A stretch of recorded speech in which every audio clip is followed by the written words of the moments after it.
ইতি আমরা শুরু করছি। হ্যাঁ, যেতে পারো।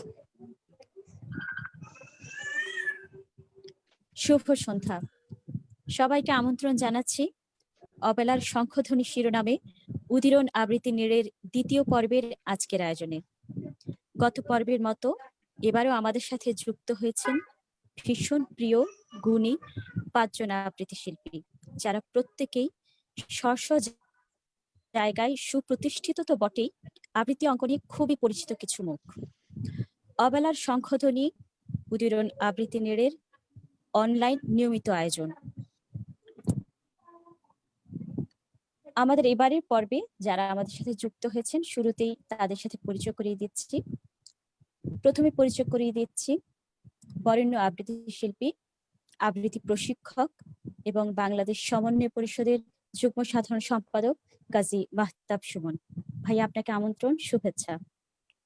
শুভেচ্ছা উদিরন আবৃত্তি নীড়ের সবাইকে, এবং আজকে যারা এখানে আমার সঙ্গে আরো যারা আমন্ত্রিত শিল্পী আছেন সবাইকে আমার তরফ থেকে আমি শুভেচ্ছা এবং শুভকামনা জানাচ্ছি। আশা করি আমরা কিছু সময় ভালো কাটাবো। ধন্যবাদ ভাইয়া। পশ্চিমবঙ্গ থেকে আজকে আমাদের সাথে যুক্ত হয়েছেন 2 জন গুণী আবৃত্তি শিল্পী। প্রথমে পরিচয় করিয়ে দিচ্ছি আবৃত্তি শিল্পী নন্দিনী লাহাসম। নমস্কার দিদি। নমস্কার। ভীষণ ভালো লাগছে। হ্যাঁ, নিশ্চয়ই। ভীষণ ভালো লাগলো উদিরনের এই যে আমন্ত্রণ এবং এরকম একটা আয়োজন, যেটা মাহতাব ভাই বলছিলেন যে এটা হচ্ছে আমাদের এই প্যান্ডেমিকের একটা ভালো এফেক্ট, যে আমরা সমস্ত বিশ্বের যে কোনো জায়গাতেই থাকি না কেন এরকম ডিজিটালি আমরা এরকম যে যুক্ত হতে পারছি, ভার্চুয়ালি কথা বলতে পারছি এবং আপনাদের সামনে আসতে পারছি, দর্শকদের সামনে, শ্রোতাদের সামনে। তার জন্য উদিরনকেও ধন্যবাদ, এবং অবশ্যই এই আয়োজন আরো বিস্তৃত হোক, আরো ভালো হোক, শুভ হোক সবকিছু। দিদি, আপনাকে স্বাগত জানাচ্ছি। ধন্যবাদ আপনার সুন্দর বক্তব্যের জন্য। পশ্চিমবঙ্গ থেকে আমাদের আরো একজন আবৃত্তি শিল্পী আজকে আমাদের সাথে আছেন, বিদিশা দত্ত বিশ্বাস। নমস্কার দিদি, ভালো আছেন নিশ্চয়ই? নমস্কার। হ্যাঁ, ভালো আছি। আশা করি আপনারা সবাই খুব ভালো আছেন। এবং আজকে এখানে এসে এই দুই বাংলার মানুষের সঙ্গে ভীষণ ভালো লাগছে। এই পরিস্থিতিতে যেখানে আমাদের সবার সঙ্গে দেখা সাক্ষাৎ বন্ধ, শুধু এইটুকু ডিজিটাল মাধ্যমে যোগাযোগটাই সম্ভব, সেখানে এরকম একটা আয়োজন করবার জন্য উদিরনকে বিশেষ ধন্যবাদ। খুব ভালো লাগছে এখানে এসে। আমাদেরও ভীষণ ভালো লাগছে, ধন্যবাদ দিদি। এরপরে পরিচয় করে দিচ্ছি চট্টগ্রামের প্রগতিশীল আবৃত্তি সংগঠন তারুণ্যের উচ্ছ্বাস। তারুণ্যের উচ্ছ্বাস থেকে আজকে আমাদের সাথে যুক্ত হয়েছেন মুজাহিদুল ইসলাম। ভাই, আপনাকে স্বাগত জানাচ্ছি।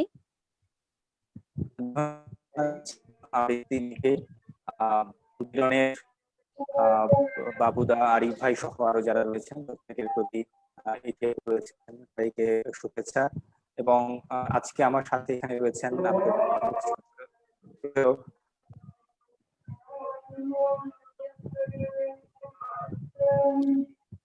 আচ্ছা, খুব সম্ভবত মুজাহিদ ভাই ডিসকানেক্ট হয়ে গেছেন।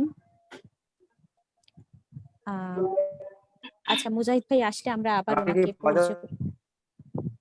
পরিচয় করিয়ে দিব। আমাকে কি পাওয়া যাচ্ছে? হ্যাঁ হ্যাঁ, এখন পাচ্ছি মুজাহিদ ভাই, এখন পাচ্ছি। আমি সাথে রয়েছেন, আসলে হঠাৎ করেই পেয়ে গেলাম মনে হয়। আমার সাথে যারা রয়েছেন আমাদের খুব শ্রদ্ধার মানুষ, সুমন বাংলাদেশের আবৃত্তি অঙ্কনের একজন অন্যতম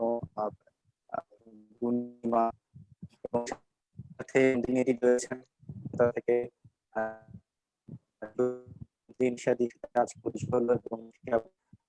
শুভেচ্ছা। যারা দেখছেন তাদের প্রত্যেককে শুভেচ্ছা, ধন্যবাদ। ধন্যবাদ ভাইয়া। আজকে আমাদের উদিরন আবৃত্তি নীড় থেকে আছেন আমাদের সাথে আমাদের ভীষণ প্রিয়, খুব কাছের মানুষ বিথি ইসলাম। আপু, শুভেচ্ছা, তোমাকে স্বাগত জানাচ্ছি আমাদের আয়োজনে।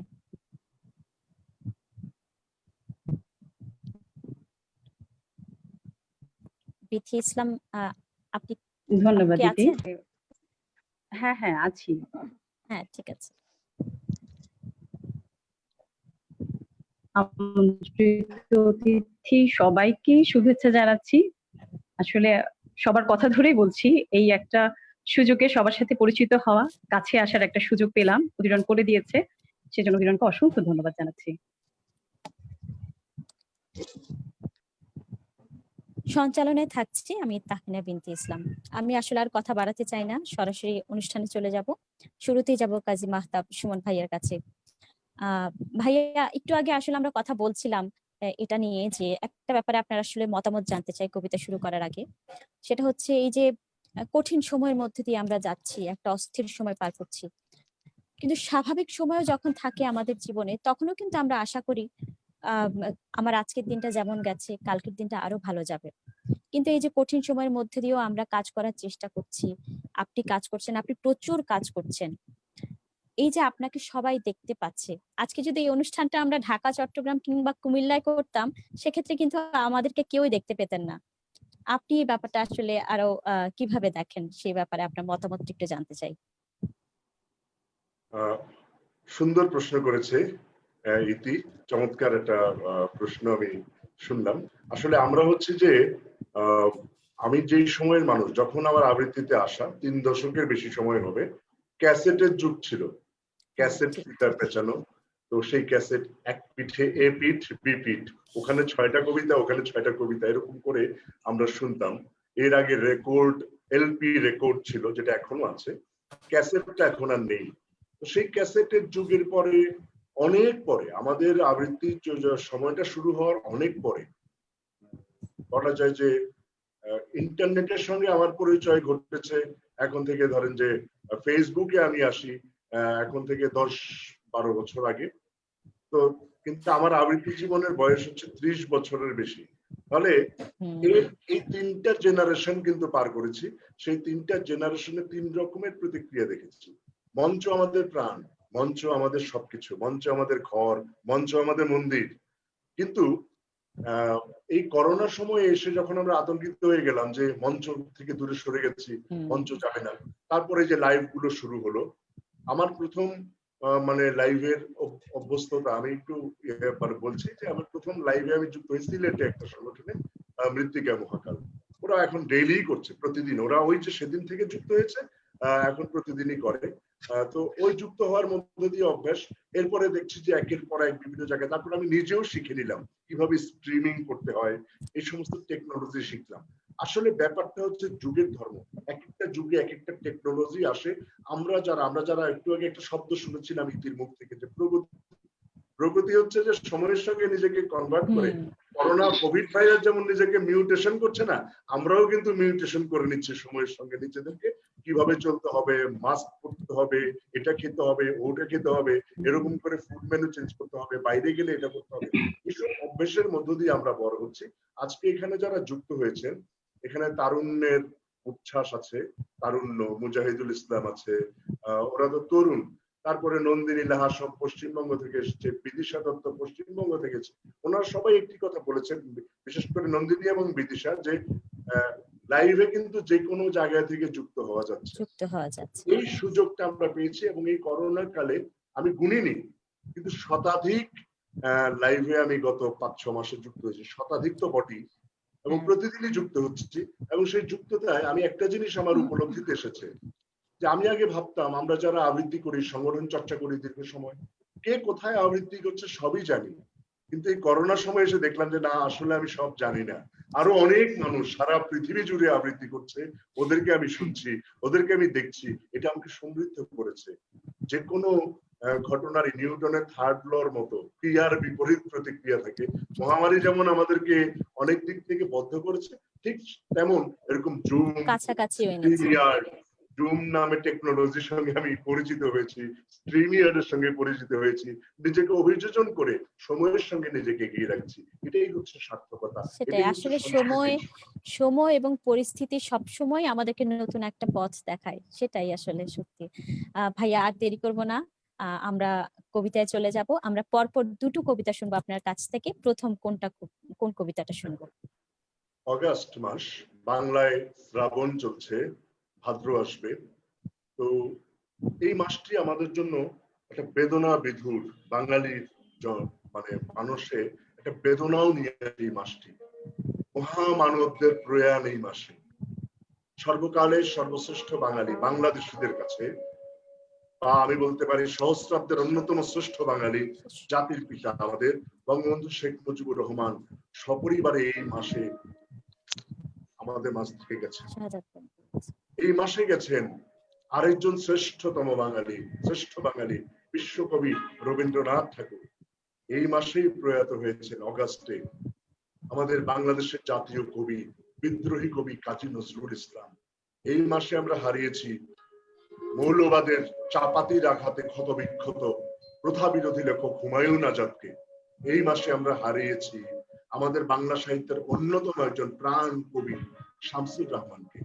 আমি এই বেদনাবিধুর অগাস্ট মাসে সবার স্মৃতির প্রতি শ্রদ্ধা জ্ঞাপন করে আমি বঙ্গবন্ধুকে নিবেদন করে, এই মাসটি আমাদের জাতীয় শোকের মাস, আমি প্রথম আবৃত্তি করছি ওপার বাংলার একজন কবি। তিনি বঙ্গবন্ধুকে নিবেদন করে যে কবিতাটি লিখেছিলেন, বইয়ে প্রকাশিত হয়নি, তিনি এটি আমাকে ওনার হাতে লিখে দিয়েছিলেন, ওনার পেডে। উনি একজন মন্ত্রী ছিলেন তখন। 2002 সালে উনি বাংলাদেশ সফরে এসে, রাষ্ট্রীয় সফরে এসে একটি অনুষ্ঠানে শেষে উনি খুব বিব্রত হয়ে এই কবিতাটি আমাকে লিখে দিয়েছিলেন। কবিতাটির শিরোনাম বাংলার বাঘ। কবি অনিল সরকার, তিনি ত্রিপুরা রাজ্য সরকারের তথ্য সংস্কৃতি এবং পর্যটন মন্ত্রী হিসেবে দীর্ঘদিন দায়িত্ব পালন করেছেন। আমি কবি অনিল সরকারের বাংলার বাঘ কবিতাটি 2002 সাল থেকে অসংখ্যবার পড়েছি, প্রতিদিন পড়ি। আমার কাছে যারা শিখে তারাও এখন এটা পড়ছে, একটা পরম্পরা তৈরি হয়েছে। আমি ওই কবিতাটি শুনাই, বাংলার বাঘ। ঠিক আছে, ঠিক আছে।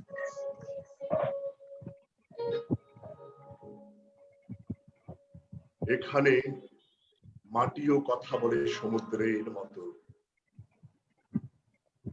সমুদ্র গর্জন করে বজ্রের ভাষায়, গর্জন করে মেঘমালা, বাতাস, এমনকি বৃক্ষমালাও। সেদিনই শুরু হয়েছিল গর্জন, প্রতিবাদী চিৎকার। যেদিন রক্ত স্নাত রমনার কৃষ্ণচূড়া গাছ আগুন জেলে আকাশকে দিয়েছিল রক্ত অঞ্জলি, আর মাটিকে বলেছিল, হে জননী, তুমি গর্ভবতী হও এই আগুনকে সাক্ষী রেখে। শহীদের খুনে রাঙা মাটির গৃহে জন্ম নিল একটি ভ্রূণ। মহান 21শে ফেব্রুয়ারি মাটির কাছে একটি রক্তাক্ত প্রতিশ্রুতি দিনে দিনে বড় হলো, স্বপ্ন হলো, বৃক্ষ হলো, সমুদ্র হলো, ঝড় হলো, শেখ মুজিবের কণ্ঠস্বর হলো। এবারের সংগ্রাম আমাদের মুক্তির সংগ্রাম, এবারের সংগ্রাম স্বাধীনতার সংগ্রাম।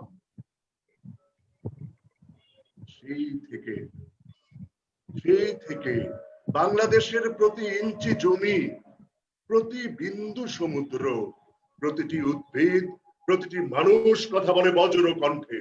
সেই থেকে সংগ্রাম, শুধু সংগ্রাম। এবং এই সংগ্রামে মৃত্যুর গর্জন বাজে সঙ্গীতের মতো। তাই এমন যুদ্ধে 30 লক্ষ দেশ প্রেমিক দান করেন প্রাণ, 2 লক্ষ বীরাঙ্গনা দান করেন ইজ্জত। প্রতিবেশী দেশের 1.5 লক্ষ জওয়ান বলি দেন প্রাণ, এমনকি শেখ মুজিব আত্মবলি দেন ঘাতকের হাতে। এখানে মাটিও কথা বলে সমুদ্রের মতো, সমুদ্র গর্জন করে বজ্রের ভাষায়, গর্জন করে মেঘমালা, বাতাস, এমনকি বৃক্ষমালাও। কারণ একটি রয়্যাল বেঙ্গল টাইগার জন্ম নিয়েছে এখানে, এই পূর্ণভূমিতে। নাম তার বঙ্গবন্ধু শেখ মুজিব। জয় বাংলা, জয় বঙ্গবন্ধু। দারুণ, চমৎকার, চমৎকার, যারা চমৎকার। শুনছিলেন অনেক ধন্যবাদ সবাইকে, সবাইকে ধন্যবাদ যারা শুনছেন, যারা যুক্ত আছেন। আমি এই কবিতাটি ছিল আমার পূর্ব নির্ধারিত। মঞ্চে যখন যাই, আমি জানি না অন্যরা এখানে যারা আছেন তাদেরও হয়তো নিজস্ব একটা ডিজাইন থাকে, আমার কিন্তু বেশিরভাগ ক্ষেত্রেই পূর্ব নির্ধারিত কিছু থাকে না। আমি চেষ্টা করি ওই মুহূর্তটার সঙ্গে নিজেকে ধরে নিয়ে তারপরে কবিতা পড়তে। এবং আমি যেহেতু স্মৃতি থেকে পড়ি, তাই আমার জন্য হয়তো এটা একটু সহজই হয়। আমি সবসময় স্মৃতি থেকে পড়ার চেষ্টা করি। আমি এবার ওই যে পূর্ব নির্ধারিত নয়,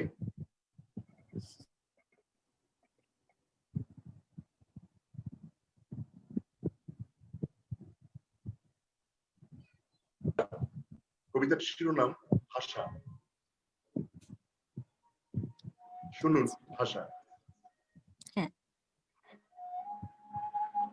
প্রাসঙ্গিক হলে ভালো, না হলেও ক্ষতি তো দেখি না। মঞ্চে উঠে বাচন গুছিয়ে নেওয়া যাবে, এমনও তো হতে পারে খোলা মাঠ, আর সেই মাঠে পাখিরাই শ্রোতা। তখন পালক নিয়ে কথামৃত বাহুল্য হবে না। ওতে তো পথকই পারে। ধরো সেই মাঠ পারে নদীর বসতি, নতুন নদী এক, ব্রহ্মত্তা ছিল আগে।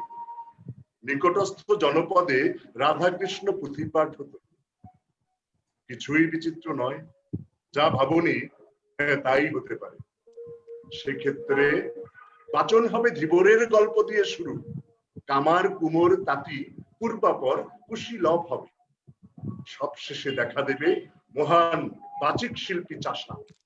তখনই বাংময় হবে অভিধান, প্রমত্তা যমুনা হবে ভাষা। কিছুই বিচিত্র নয়, যা ভাবনি তাই হতে পারে। ইতি তাই হতে পারে। চমৎকার দুটো কবিতা দিয়ে আমাদের আজকের আয়োজন শুরু হলো। ভাই আপনাকে অসংখ্য ধন্যবাদ। আমরা পশ্চিমবঙ্গের অতিথিদের কাছে একটু যাই বরং। নন্দিনী লাহাস্যম দীর্ঘদিন ধরে কাজ করছেন, আবৃত্তি চর্চার সাথে জড়িত আছেন, নিজে পরিচালনা করছেন অনুপ্রাণন নামে অনলাইন ক্লাস, আবৃত্তি ক্লাস। দিদি কেমন লাগছে আমাদের সাথে যুক্ত হয়ে? আর ভালো লাগছে। মাহতাব ভাইকে আমি প্রথম শুনলাম, ওই যে আমরা বললাম, মানে মাহতাব ভাই যেটা বললেন যে আমরা বাংলাদেশের মানে আমরা পশ্চিমবঙ্গে যারা কাজ করছি, বাংলাদেশের অনেকের সঙ্গেই কিন্তু আমাদের যোগাযোগ আছে, আবার অনেকের সঙ্গে যোগাযোগ নেই। এবং এই সমস্ত আয়োজনের মাধ্যমে আমাদের এই সেতুগুলো তৈরি হচ্ছে। রবিদার কথা বলছিলেন, রবিদার সঙ্গে তো বহুদিন ধরে যোগাযোগ। মুজাহিদকে বহুদিন ধরে চিনি, কতবার কলকাতায় এসেছে, দেখা হয়েছে, ওখানে গেছি, দেখা হয়েছে। কিন্তু মাহতাব ভাইকে আজকে যেমন প্রথমবার আমি শুনলাম, ভীষণ ভালো লাগলো। সেই ভালো লাগাটাও একটা প্রাপ্তি। এই ভালো লাগাটা এই শুধু আয়োজনের সঙ্গে যুক্ত হওয়া নয়, অনেকের সঙ্গে পরিচিত হওয়াটা, এটাই।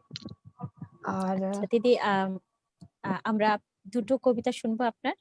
প্রথমে কোন কবিতাটা শুনবো? হ্যাঁ, যেহেতু অগস্ট মাস আমরা বলছিলাম, অগস্ট হচ্ছে ভারতের কাছে স্বাধীনতার মাস। আর অগস্ট বেদনাদায়ক ভারতের রেসপেক্টে বলছি, বেদনাদায়ক আরো এই কারণে, বাঙালির জন্য তো অবশ্যই বঙ্গবন্ধুর কথা আসবে। বাঙালির আরো একটা বেদনার দিক হচ্ছে অগস্টেই দেশ ভাগ হয়েছিল। স্বাধীনতা তো শুধু একা আসেনি, আনন্দ নিয়ে আসেনি, বেদনা নিয়ে এসেছে। প্রথম কবিতা সুনীল গঙ্গোপাধ্যায়ের সেই দিনটি। গান্ধীজি বললেন, পানি পিলা দেও। স্কুল বালক আমরা, খাকি হাফ প্যান্ট ও সাদা শার্ট পরে সারবদ্ধ হয়ে গেছি বেলেঘাটা। শহরের এখানে ওখানে পোড়া ক্ষত, বাজার লুট, জানলা ভাঙা বাড়ি, রাস্তা থেকে লাশগুলো সরিয়ে নেওয়া হয়েছে, দুর্গন্ধ যায়নি। এখনো কান পাতলে বাতাসে শোনা যায় কাপুরুষ খুনিদের চিৎকার। এরই মধ্যে এই গরুর গাড়ির দেশে বিমানে চেপে হুড়মুড়িয়ে চলে এসেছে স্বাধীনতা। বেলেঘাটায় মুসলমান বসতির পাশে এক বাড়ির উঠোনে খাটিয়া পেতে শুয়ে আছেন গান্ধীজি। তার চোখের নিচে অশ্রুর রেখা। দূরে ব্যান্ড বাজছে, পথ করে উঠছে অসংখ্য তেরঙ্গা ঝান্ডা। রঙিন কাগজের শিকলি ঝুলছে অনেক বারান্দায়। যারা দেশকে মা বলে ডেকেছিল, তারা দেখছে সেই মাকে কুচিয়ে কুচিয়ে কাটছে র্যাডক্লিফের ছুরি। ফিনকি দিয়ে উঠছে রক্ত, আর সেই রক্ত গায়ে মেখে কত মানুষ মেতে উঠেছে স্বাধীনতার উৎসবে। ভাড়া বাড়ির স্যাঁতস্যাঁতে একতলার ঘরে গালে হাত দিয়ে বসে আছেন বাবা। প্রায় অন্ধ ঠাকুরমা কিছুই বুঝছেন না, ব্যাকুল হয়ে একে ওকে জিজ্ঞেস করছেন, কি হলো? আমরা আর বাড়িতে ফিরতে পারবো না? আম গাছগুলো, আমার নিজের হাতে পোঁতা তুলসী গাছ, পুকুর ঘাটেও কে বসে আছে? গান্ধীজি ভাঙা ভাঙা গলায় মুসলমান ছেলেদের বললেন, হিন্দু ভাই লোগোं को पानी पिला दो। আমরা ছুটে গিয়ে তাদের হাতের গ্লাস থেকে জল খেলাম, কি অপূর্ব স্বাদ, যেন অমৃত। কত হর্ষময় কোলাকুলি হলো, তবু ভাগ হয়ে গেল নদীগুলো। শূন্যে তার কাঁটা, এক পাশে পানি আর এক পাশে জল। এই ছিল সেই দিনটি, 15ই আগস্ট, স্বাধীনতার ঠিক আগেই দেশভাগের আমি বেদনা নিয়ে এসেছিল। মাহতাব ভাই যে কবিতাটা, দ্বিতীয় যে কবিতাটা করলেন ভাষা, ওই কবিতাটা শুনতে শুনতে আমার মনে হলো কবিতাটা কেন আরো বড় হলো না। ঠিক একই অনুভূতি আমার আপনার এই কবিতাটা শুনে মনে হলো যে আরো একটু বড় হলেই ভালো হতো। দিদি, আমরা পরের কোন কবিতাটা শুনবো? এবারে আমরা দুঃখের কথা, বেদনার কথা, শোকের কথা তো বলবোই। আর অগাস্টের 29-এ 1976 সম্ভবত, তো 1976 না 77, কাজী নজরুল ইসলাম চলে গেছেন। তো অগাস্ট, সত্যি কথাই মাহতাব ভাই যেটা বলেছেন যে রবীন্দ্রনাথের চলে যাওয়া, নজরুলেরও চলে যাওয়া। তো কাজী নজরুল ইসলামের একটা কবিতা, আমরা তো এত বৈচিত্র্যের মধ্যে ঐক্যের কথা বলি, আমরা ধর্মীয় সংহতির কথা বলি, তো কবিরা তো আমাদের পথ দেখিয়ে গেছেন, তো সেখানে হিন্দু মুসলিম কিছু হয় না। কবিতার নাম বর প্রার্থনা। সবাইকে তুই বর দিলি মা, পাষাণ রাজার ঝি, আমি ভিড় ঠেলে যে যেতে নারি, বর পাবো নাকি? ওই শেয়ালগুলোই ভাঙা বেড়া কে দেখালে বল, আচ্ছা খুলে ছুটছে যত আকাল হুড়োর দল। দূরের থেকেই বলছি মাগো, কান দুটোকে খোল, তুই কি শুনতে পাবি গো মা, বাজছে যা ঢাক ঢোল। বেশি কিছু চাইনি আমি, চাইবো না কো যাতা, ঘোল ঢালতে পারি যেন মুড়িয়ে দুঃখের মাথা। তো সিঙ্গিটাকে দেমা ছেড়ে 1 মিনিটের তরে, আমার যত পাওনাদার মা সব কটিরে ধরে ঠিসে গোটা কত করে মেরে আসুক থাবা। মনের সুখে বলবো, বাছা আর কি টাকা চাওয়া? ওই খাড়াটা নিয়ে মা তোর করতে পারিস তারা, বাড়িওয়ালা আসবে যখন চাইতে বাড়ি ভাড়া। টাকার তেমন খাটতি নেই মা, মাসে 10,000 পাঠিয়ে দিস মা, ভেবে নেব ধন পেয়েছি রাজার। ছেলে আমার হোক মা গো জজ, মেয়ে হোক মা রানী, আমার যত শত্রু আছে জেলেই টানুক ঘানি। মাগো রাত্রে যেন কামড়ায় না ছাড় পোকা আর মশা, আর দিনে যেন সইতে না হয় গায়ে মাছির বসা। মা খাবার কথা বলি যদি, ভাবি পেটুক ছেলে, আমি ভাত না খেয়েও থাকতে পারি, পোলাও লুচি পেলে, মাছের মুড়ো, মাংসের ঝোল, 5টা ভাজা ভুজি, এই দেখো মা দই সন্দেশ বলিনি কো বুঝি। দেখলি তো মা, খাবার আমার ইচ্ছেই নেই মোটে, পেটুক বলে কলঙ্ক মোর তবুও গেছে রোটে। আহা তোকার বেড়াই মাগো, হেঁটে হটর হটর, পেট্রোল যাতে না খায় দিবি এমনি একটা মোটর। জানিস তো মা, সাধুই আমি হব 2 দিন পরে, তাই একটা কথা বলছি তোকে, রাখিস মনে করে, তোর বৌমার বাক্স ভরে দিস মা কিছু গয়না, 5টা লোকে তোর নামে মা মন্দ যেন কয় না। আমিও যুদ্ধ করতে পারি, তুই তোমার ছেলে, পারি অসুর খেদিয়ে দিতে ভুঁড়ি দিয়ে ঠেলে, বলিস যদি ল্যাং মেরে মা ফেলেও দিতে পারি। কিন্তু তোকে কাঁদিয়ে মাগো যুদ্ধে যেতে নারী, নাতি পুতি রেখে ও মা 100 বছর পরে এই সংসার ছেড়ে না হয় যাব তোরই ঘরে। আরো অনেক চাওয়া ছিল, দিলাম সেসব ছেড়ে, নয়তো মাগো বলবি ছেলে বড্ড একাল সেরে। ধন্যবাদ দিদি। চমৎকার চমৎকার দিদি, চমৎকার। আচ্ছা দিদি, আমার একটু একটু একটা কথা জানবার আছে, আমি হ্যাঁ বলুন। জানতে পারি? আচ্ছা, সেটা হচ্ছে এই যে আপনাদের পশ্চিমবঙ্গের যারা আবৃত্তি শিল্পী আছেন, এই যে ওনাদের আবৃত্তি চর্চার যে ধরন, মানে স্টাইল বলতে আমরা যেটা বুঝি, সেটার সাথে বাংলাদেশের আবৃত্তি শিল্পীদের আবৃত্তি চর্চার কোনো বিশেষ পার্থক্য আপনি দেখেন কিনা বা চোখে পড়ে কিনা আপনার? স্টাইল বলতে সেই অর্থে অতটা বলতে পারবো না, কারণ অনেকের কাছে মানে যাদেরকে আমি দেখেছি, আমি যাদেরকে দেখেছি, জয়ন্ত দাকে যেমন শুনেছি, সেরকম বেলায়েত দাকে শুনেছি, আবার পারভেজ ভাইকে শুনেছি, ওদিকে আমাদের জেনারেশনে যারা বিপ্লব, মানে যাদের সঙ্গে আমার বেশি আলাপ আছে, মাসুমের সাথে আলাপ আছে, মুজাহিদকে শুনেছি।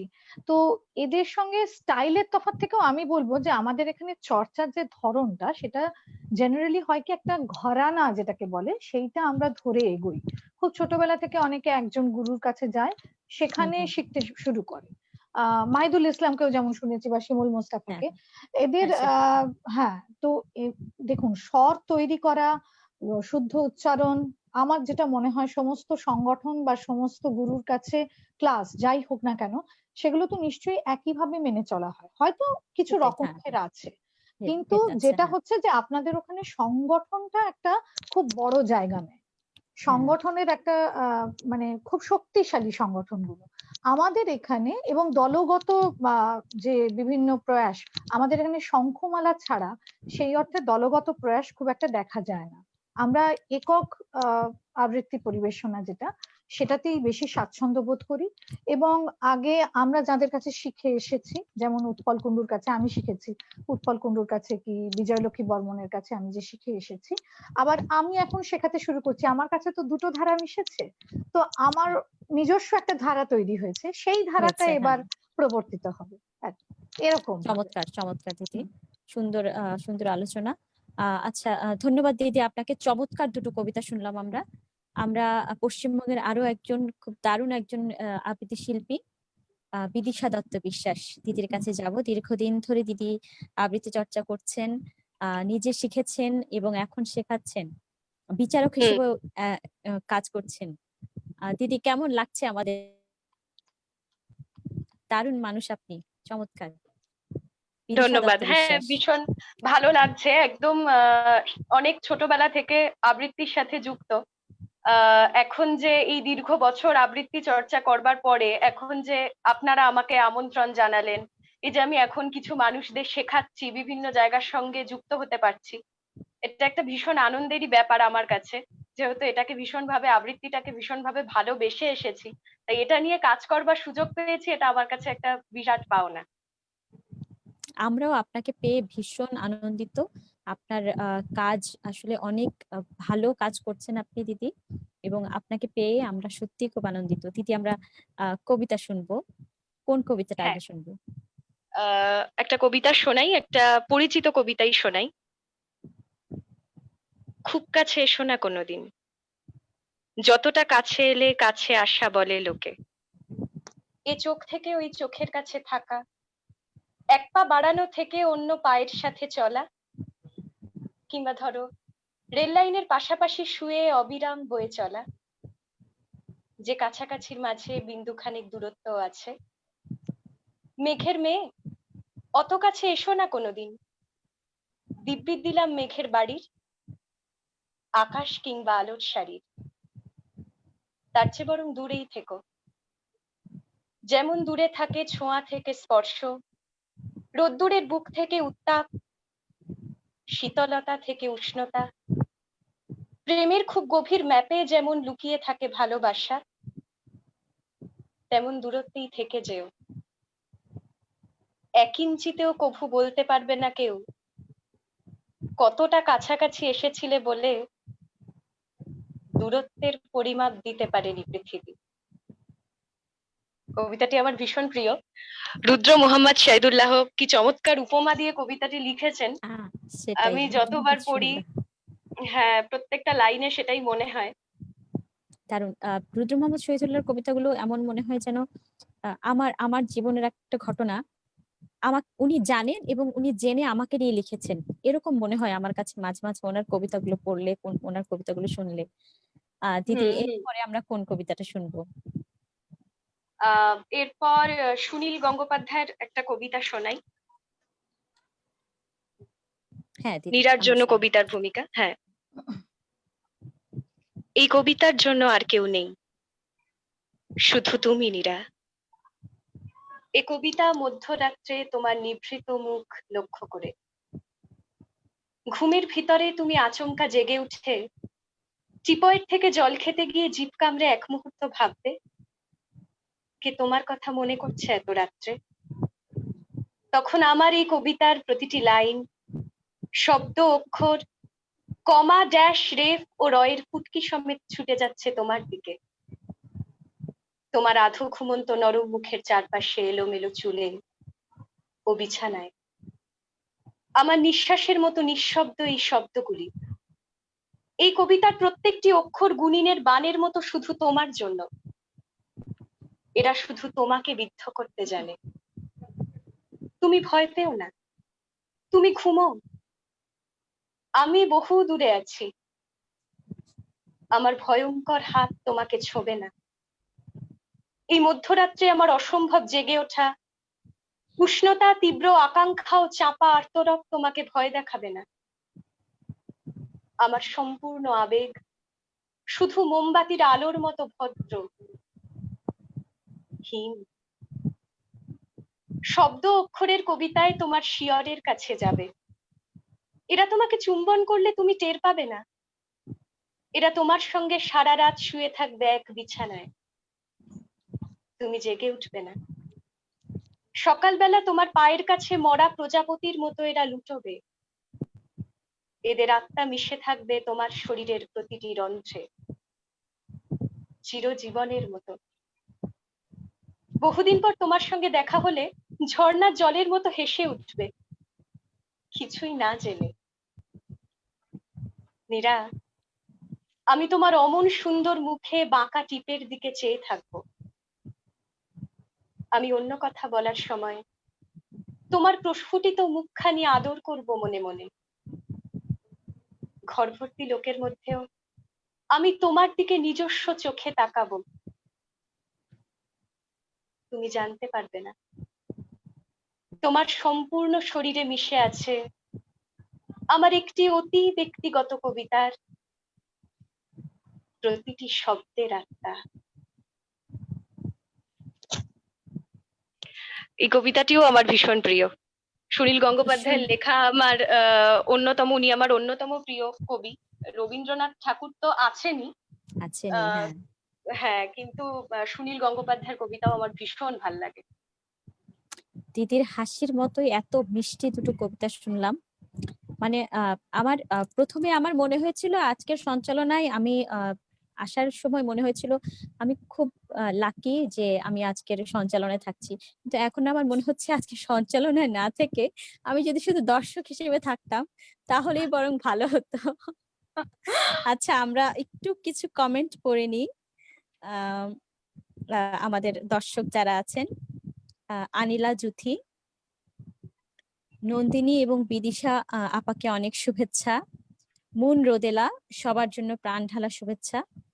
মোহাম্মদ আবু জাবের, নন্দিনী দি, এনজয়েবল পারফরমেন্স। সিমি নাজনীন, দারুণ দারুণ নন্দিনী দি।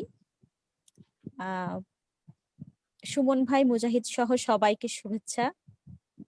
প্রতিটা মুহূর্ত ভালো লাগছে, শুভকামনা রইল। মানে আমাদের অনেক দর্শক আছেন আমাদের সাথে, আমরা আশা করবো আপনারা শেষ অবধি থাকবেন। এবার চলে যাব তারুণ্যের উচ্ছ্বাস সংগঠনের মুজাহিদুল ইসলাম ভাইয়ের কাছে। মুজাহিদ ভাই, শুনতে পাচ্ছেন? হ্যাঁ, আমাকে শোনা যাচ্ছে? হ্যাঁ, শুনতে পাচ্ছি। ভাই, আমার ছোট্ট একটা বিষয়ে জানবার ছিল, সেটা পরে শুনবো, আগে আমরা কবিতায় যাব। ঠিক আছে। আমি সুমন ভাই যেমন শুরু করলেন শোকের মাস বঙ্গবন্ধুকে নিবেদন করে, আমিও আয়োজনটির শুরুতেই, আমার পরিবেশনার শুরুতেই কবি কামরুল হাসান বাদলের, আমাদের শহরের একজন প্রখ্যাত কবি কামরুল হাসান বাদলের একটি কবিতা পিতার জন্য পংক্তিমালা, এই কবিতাটি নিবেদন করি।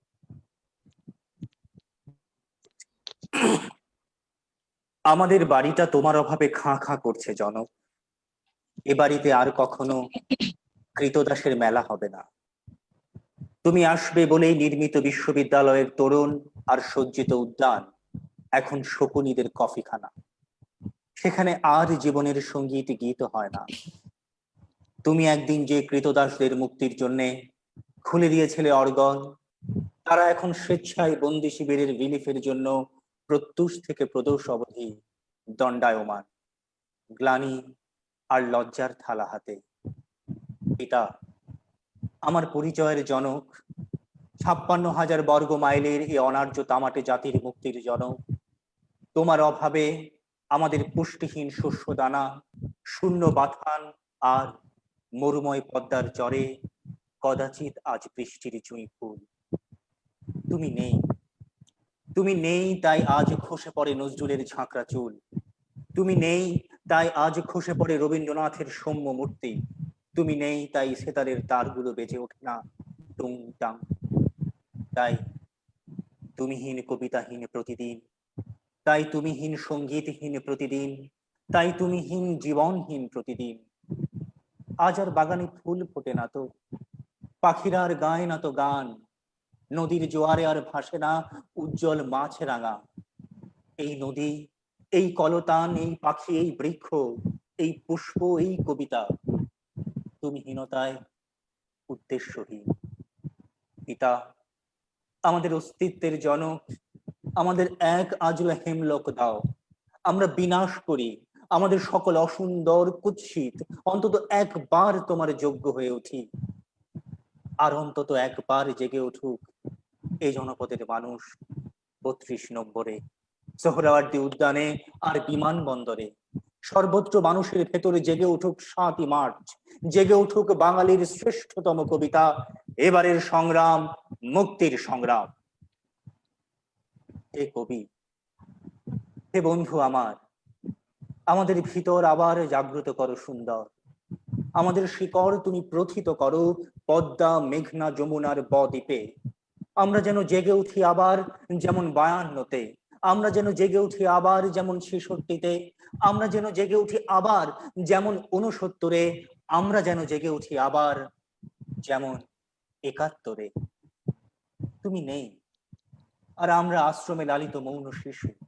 তুমি নেই, আর আমরা পাতা খসে পড়া এক ক্ষীণকায় বৃক্ষ। তুমি নেই, আর আমরা পরস্পর বিচ্ছিন্ন। পিতা, জাতির জনক আমার নিহত নিষ্পাপ মায়ের নামে বলছি, আমার অনুজ রাসেলের নামে বলছি, আমার সহোদর কামাল, জামাল আর তাদের নব পরিণীতা আমার ভগ্নীদের নামে বলছি। আমি সে মধ্যরাতের সকল শহীদদের নামে বলছি। এই পাপের ভার আমরা নেব না, এ লজ্জার ভার আমরা নেব না, এই গ্লানির ভার আমরা নেব না। আমরা কেন বলবো না? ঘাতক, তুমি যেদিন হত্যা করেছো আমার পিতাকে, সেদিন আমাদের পতাকা থেকে মুখ থুবড়ে পড়েছে বিশ্বের শান্তির কপোত, আর আমাদের কপালে এঁকে দিয়েছো আজন্ম পরাজয়ের উল্কি। আমাদের বিজয়কে গ্লানিতে, আমাদের আনন্দকে বিষাদে, আমাদের উৎসবকে শোকে পরিণত করেছো। ঘাতক, তুমি দাঁড়াও, কথা আছে। আমার পিতা শুয়ে আছে টুঙ্গিপাড়ায়, কিন্তু আমরা তো বেঁচে আছি এই জনপদে, তার অবিনশ্বর পথে লোহিত কণিকার অববাহিকায়। চমৎকার, চমৎকার, চমৎকার মুজাহিদ ভাই। আমি আসলে বঙ্গবন্ধু আসলে এমন একজন ব্যক্তিত্ব, মানে ওনার কথা মনে হয় ১০০ বছর ধরে কবিতা লিখলেও বোধহয় শেষ হবে না, এমনই মনে হয় মাঝে মাঝে। ভাই, আমরা এর পরে কোনটা শুনবো কবিতা? যেহেতু শামসুর রহমান এবছর এই মাসেরই ১৭ আগস্ট মৃত্যুবরণ করেছেন, আমি তাঁর একটি খুব বহুল ছোট একটি কবিতা, কখনো আমার মাকে, এই কবিতাটি চেষ্টা করছি। দারুণ একটা কবিতা। জি ভাই।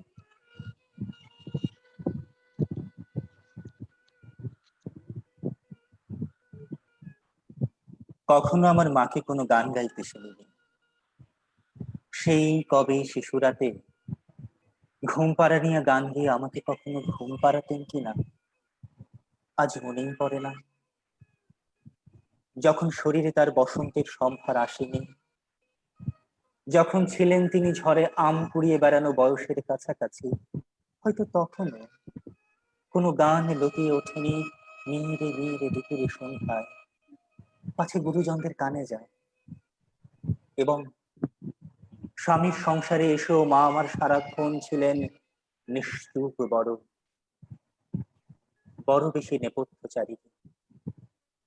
যতদূর জানা আছে, টপ্পা কি খেয়াল তাকে করেনি দখল কোনোদিন। মাছ পোটা কিংবা হলুদ বাটার ফাঁকে, অথবা বিকেল বেলা নিকিয়ে উঠুন ধুয়ে মুছে বাসন কুসুন সেলাইয়ের কলে ঝুঁকে আলনায় ঝুলিয়ে কাপড়, ছেঁড়া শার্টে রিফুকর্মে মেতে আমাকে খেলার মাঠে পাঠিয়ে আদরে অবসরে চুল বাঁধবার ছলে কখনো কোনো গান গেয়েছেন কিনা? এত কাল কাছাকাছি আছি তবু জানতে পারিনি, যেন তিনি সব গান দুঃখ জাগানিয়া কোনো কাঠের সিন্ধুকে রেখেছেন বন্ধ করে আজীবন। এখন তাদের গ্রন্থির শরীর থেকে কালে ভদ্রে সুর নয়, শুধু ন্যাপথলিনের তীব্র ঘ্রাণ ভেসে আসে, ন্যাপথলিনের তীব্র ঘ্রাণ। অসাধারণ, অসাধারণ। আসলে কবি শামসুর রহমানের কবিতাগুলো এত বাস্তব, মানে এত বাস্তব কবিতাগুলো, আসলে কি বলবো, চমৎকার। ভাইয়ার আবৃত্তিটাও এত চমৎকার হয়েছে, ধন্যবাদ ভাইয়া। আচ্ছা, আমি একটা প্রশ্ন করব, সেটা হচ্ছে করব এখন? হ্যাঁ, একদম। হ্যাঁ, ঠিক আছে। অসংখ্য অনলাইন লাইভ এখন হচ্ছে প্রতিদিন, এবং প্রত্যেকটা সংগঠন একই সময়ে দেখা যাচ্ছে, একই সময়ে একই দিনে অনেকগুলো অনলাইন লাইভ আমাদের পড়ে যাচ্ছে একই সময়ে। এই যে আমাদের চেষ্টা, আমরা কি আসলে ভাইয়া আদৌ নতুন কোনো দর্শক তৈরি করতে পারছি, নাকি সেই ঘুরে ফিরে আমরা আমাদের মধ্যে ঘুরপাক খাচ্ছি, যে আমাদের সংগঠক যারা আছি, আবৃত্তি প্রেমী যারা আছি, তারাই শুধু এই অনুষ্ঠানগুলো দেখছি, নাকি আসলে আমাদের অনুষ্ঠানগুলোর মান আমরা এই পর্যায়ে নিতে পেরেছি যে সাধারণ মানুষ যিনি আবৃত্তি করেন না, যিনি আসলে আবৃত্তি ওভাবে শোনেনও না, কিন্তু আপনার কবিতা ওনার ভালো লাগে, কিংবা মাহতাব ভাইয়ের কবিতা ভালো লাগে, তারুণ্যের উচ্ছ্বাসের কাজ ভালো লাগে, এরকম কি আমরা আসলে দর্শক তৈরি দেখুন, করতে পারছি? শুরুতেই একটি কথা আমাদের সুমন ভাই বলেছেন, সেটি হচ্ছে যে আমিও ঠিক জানতাম না এই যে আমরা মানে পুরো দেশে যারা সাংগঠনিক আবৃত্তি চর্চা করি বা দেশের বাইরে যারা আবৃত্তি চর্চা করছেন, তাদেরকে একরকম ভাবে যারা মেইন স্ট্রিম বলতে নিয়মিত মঞ্চে যারা চর্চা করেন তাদেরকে আমরা চিনতাম সব সময়, কিন্তু আমার ধারণা এর বাইরে এর দ্বিগুণ সংখ্যক মানুষ কবিতার সাথে যুক্ত রয়েছে। মানে আমার যেটি এই করোনার ক্রান্তিকালে যেটা আমার মনে হয়েছে। এবার বিষয় হচ্ছে কোনটা কতটুকু কি হচ্ছে, এই বিচারের ভার আসলে আমার আপনার নয়। এই বিচারের ভার প্রচুর অনুষ্ঠান হচ্ছে, নিশ্চয়ই প্রচুর অনুষ্ঠান হচ্ছে, এবং আমরা যেরকম অনুষ্ঠান করছি নিয়মিত, আমরা যেরকম বিভিন্ন জায়গায় অংশগ্রহণ করছি, নন্দিনী দিয়ে অংশগ্রহণ করছেন, বা যারা এতদিন নিয়মিতভাবে মঞ্চে অংশগ্রহণ করতেন না, তাদের অনেককেও দেখা যাচ্ছে যে খুব সহজেই তারা এখন অনলাইনে খুব রেগুলার বিভিন্ন অনুষ্ঠানে অংশগ্রহণ করছেন। এবং বিশেষ করে দেশের বাইরে, অর্থাৎ আমি শুধু বাংলাদেশ ভারত বলছি না, এর বাইরে বাংলা ভাষী যারা রয়েছেন সেখানেও যে এই শিল্পটার খুব চর্চা হচ্ছে, খুব কদর আছে। হ্যাঁ, যেমন আরিফ ভাইও কিন্তু খুব উদীয়নে আরিফ ভাই দেশের বাইরে রয়েছেন। আমার সাথে আরিফ ভাইয়ের যোগাযোগটা কিন্তু এই অনলাইন, কারণ বাবুদার সাথে দীর্ঘদিন বাবুদা কলকাতায় থাকলেও একটা দেখা হয়, পরিচয় হয়, কিন্তু আরিফ ভাইয়ের সাথে যে যোগাযোগটা, আরিফ ভাইয়ের কবিতা প্রথম শোনা, সেটাও কিন্তু এই অনলাইনে। তো সেটা নতুন ভাবে আমার জানা। আর ব্যাপারটা হচ্ছে নতুন দর্শক তৈরি হয়েছে কিনা, নিঃসন্দেহে দর্শক তৈরি হয়েছে। কারণ দেখুন, একটা মিলনায়তন যখন আমরা একটা অনুষ্ঠান করি, সর্বোচ্চ কত হয়, আমি চট্টগ্রামের কথা বলি, 250 থেকে 300 সিটের একটি মিলনায়তন। আবৃত্তি অনুষ্ঠানগুলোতে যদি আমি পরিপূর্ণ দর্শকও ধরি, এই 300 মানুষ, কিন্তু একটা আবৃত্তি অনুষ্ঠান কিন্তু আমি যতটুকু দেখেছি প্রায় এই অনলাইনে 14-15 হাজার 20,000 পর্যন্ত ভিউ হয়েছে। তার মানে এতগুলোর কাছাকাছি মানুষ এটি দেখেছে। এবার দেখেছে, আমি ধরে নিচ্ছি সবার ভালো লাগেনি, অর্ধেক মানুষের ভালো লাগলেও একটা বিশাল সংখ্যক শ্রোতা তৈরি হয় কবিতার। আর ভালো লেগেছে। আর অনুষ্ঠান ভালো খারাপের বিষয় যেটা, সেটা দর্শক বিচার করবে, সেটা যেহেতু আমরাও অংশগ্রহণ করি সেই বিতর্কে আমরা না যাই। আচ্ছা, চমৎকার ভাইয়া। আসলে যদি সেটা হয়ে থাকে, আসলে আমরা তো চেষ্টা করছি আমাদের জায়গা থেকে, সে কারণে যে আমাদের চেষ্টাটা, যেমন আমি হয়তো অভিনয় করি না, কিন্তু আমার ওই অমুক অভিনয় শিল্পীর কবিতা অভিনয় ভালো লাগে। মানে আমি বলছিলাম যে এই জায়গাটা আসলে আমরা এখনো তৈরি করতে পারছি কিনা, যে আবৃত্তি করি না কিন্তু আমার আবৃত্তি ভালো লাগে, এরকম সাধারণ মানুষের কাছ পর্যন্ত আমরা পৌঁছাতে পারছি কিনা। যদি সেটা হয়ে থাকে আসলে সেটা আমাদের জন্য আশার বাণী, আমাদের চেষ্টাটা আরো অনেক বেশি বাড়বে। ধন্যবাদ ভাইয়া আপনার সুন্দর বক্তব্যের জন্য। এরপর আমরা উদিরন আবৃত্তি নিরের বিথি ইসলামের কাছে যাব একটু। আপু শুনতে পাচ্ছ তুমি আমাকে? হ্যাঁ, আমি শুনতে পাচ্ছি। আমাকে শুনতে পাচ্ছ তো ঠিক মতো? হ্যাঁ হ্যাঁ, আমি শুনতে পাচ্ছি। কেমন লাগছে তোমার আজকে আমাদের সাথে যুক্ত হয়ে? আমি প্রথমেই আমার সংগঠন উদিরনকে ধন্যবাদ এবং কৃতজ্ঞতা জানাচ্ছি, এত গুণী মানুষদের সাথে একসাথে আমাকে আবৃত্তি করবার সুযোগ করে দিয়েছেন। এই মানুষগুলাকে নতুন করে দেখা, চেনা, কবিতা শুনছি, খুবই ভালো লাগছে, খুব ভালো লাগছে। আচ্ছা আপু, আমরা দুটো কবিতা শুনবো পরপর তোমার। হ্যাঁ, কোন কবিতাটা আমরা আগে শুনবো? আচ্ছা, প্রথমেই আমি যার কবিতা পড়ছি তিনি মোস্তফা মীর, আবৃত্তি করছি বেদনার পদাবলী। একটু অন্যরকম কবিতাই করছি। হ্যাঁ হ্যাঁ হ্যাঁ, অবশ্যই অবশ্যই। অসুখী ঘুমায় গেলি, বাঁশি ওই ডাকতেছে শোন, চোখে যাহে না ঘুম, আনসান করে মন, আউলা বাতাস আয় শীষ দেয়, ডর করে মোর, কথা যে কস না তুই, পোড়ামুখী হইছে কি তোর, কি আর রইব মোর, আমি খালি দেখতেছি তরে, কৃষ্ণে লাইগা রাধা অন্তর ফাইটা যেন মরে। চুপ কর কালামুখী, ওই কথা কইবি না মোটে, কপাল ভাঙছে যার, সুখ তার কোনো দিন জোটে, আমার তো কেউ নাই, কোন পাপে বাইসা আছি আমি, বানের জলেতে গেছে দেবতার লাহান স্বামী, বাপেরে করছে খুন বেজন্মা ডাকাতের দল, নিরুদ্দেশ মা আমার সেই শোকে ফালায় সকল, হাই নাই বই নাই কেউ নাই লয় মোর নাম, পেটের ভাতের লাইগা পরের বাড়িত করি কাম, বিধবার সুখ নাই সুখ নাই, অসুর পরাণ গতর খাটায়া খাবা, ঘুম যাবা গরুর লাহান, হাত পাও বান্ধা মোর, শখের পিড়িতে কাম নাই, সমাজ কলঙ্ক দিব এই কথা কেমনে বোঝাই, গিয়া তারে ক সখী, যেন সে অহনে ফিরা যায় আমাকে ঘাটের কাছে, কোনো দিন বাঁশি না বাজায়। এটা ছিল আমার প্রথম চমৎকার পরিবেশনা। চমৎকার। আপু তোমার মনে আছে, আমার যেহেতু মনে আছে তোমার তো অবশ্যই মনে থাকার কথা, আমাদের উদিরনের একটা প্রযোজনা ছিল রেডিও বাংলাদেশ চট্টগ্রামে, এই কবিতাটা করা হ্যাঁ হয়েছিল হ্যাঁ খুব সম্ভবত লুবনায় মনে আছে এটি। হ্যাঁ, ইসলাম করেছিলেন আমাদের। করেছিলেন। চমৎকার, এবং চমৎকার একটা বাঁশি ছিলেন, বংশীবাদক ছিলেন। হ্যাঁ, অসাধারণ ছিল। এই কবিতার সাথে তোমার মনে বাঁশিটা আছে নিশ্চয়ই? অবশ্যই অবশ্যই, এটা আমার মনে আছে। হ্যাঁ চমৎকার। আমি আমার দ্বিতীয় পরিবেশনায় যাই। মাহাতাব আমরা ভাই এরপরে কোন অগাস্ট মাস, কবিতাটা শুনবো আপু? হ্যাঁ হ্যাঁ হ্যাঁ। মাহাতাব ভাই শোকের মাস বলেছেন, আসলে অনেকেই গেছেন, তারপরও আমাদের মুজাহিদ ভাইয়ের কবিতা শুনে, মাহাতাব ভাইয়ের কবিতা শুনে আমার একটা কবিতা পড়তেই ইচ্ছে করছে এখন। পড়ি আমি। নির্মলেন্দু গুণের স্বাধীনতা এই শব্দটি কিভাবে আমাদের হলো। হ্যাঁ অবশ্যই আপু। হ্যাঁ হ্যাঁ অবশ্যই।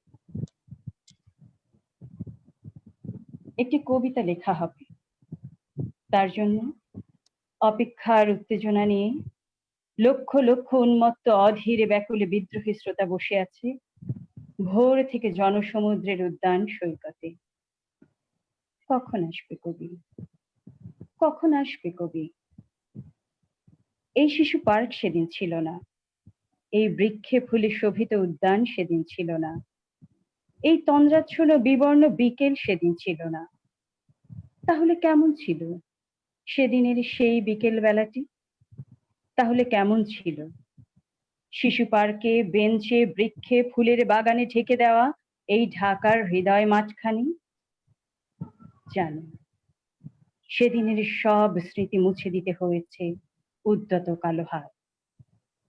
তাই দেখি কবিহীন এই বিমুখ প্রান্তরে আজ কবির বিরুদ্ধে কবি, মাঠের বিরুদ্ধে মাঠ, বিকেলের বিরুদ্ধে বিকেল, উদ্যানের বিরুদ্ধে উদ্যান, মার্চের বিরুদ্ধে মার্চ।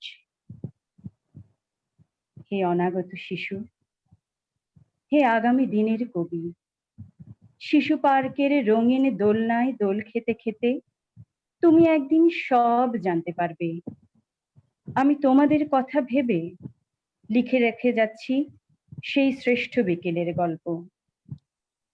সেই উদ্যানের রূপ ছিল ভিন্নতর, না পার্ক, না ফুলের বাগান, এসবের কিছুই ছিল না।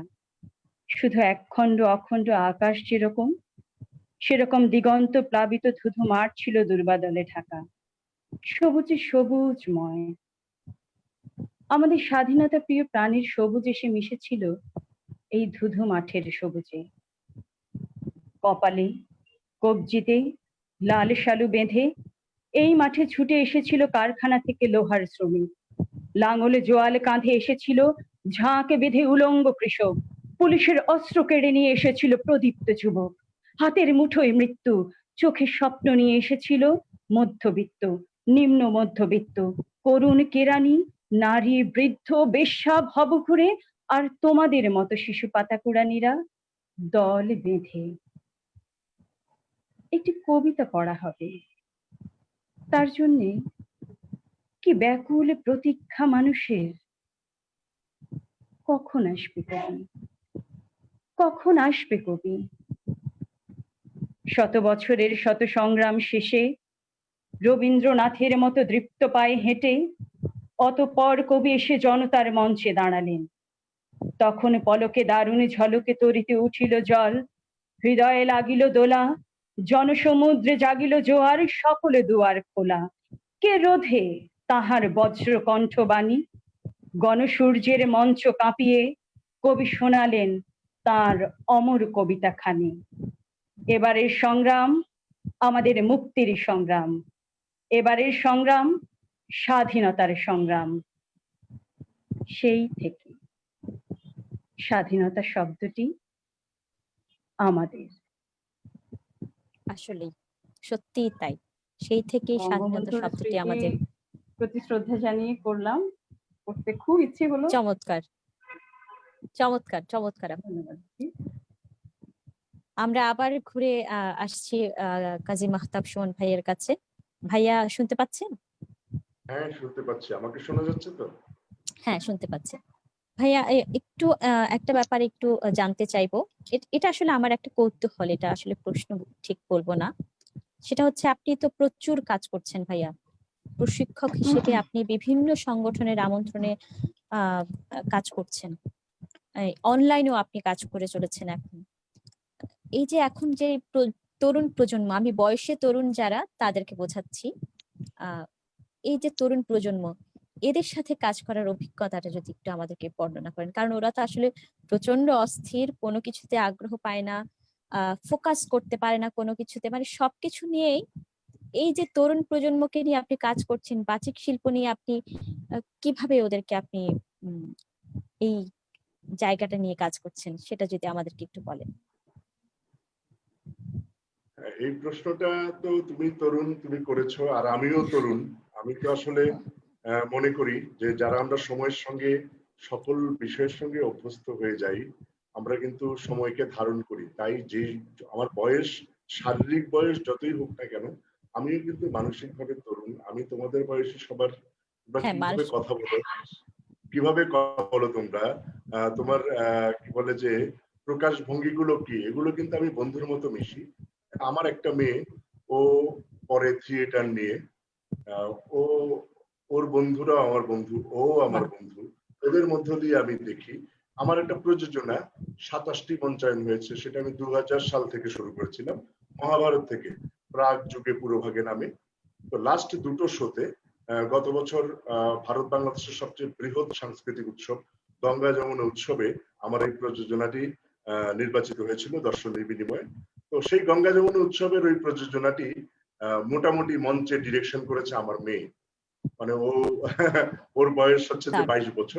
তো আমি বলছি যে এইভাবে আর যে একসঙ্গে কাজ করার কথা বললে, একটু আগে আমি কলকাতার ওদের কথা শুনছিলাম, নন্দিনী লাহাসম বলেছে বা বিদিশা দত্ত বলেছে, গুরু পরম্পরা যেগুলো বলেছে, আমি পরম্পরায় বিশ্বাসী।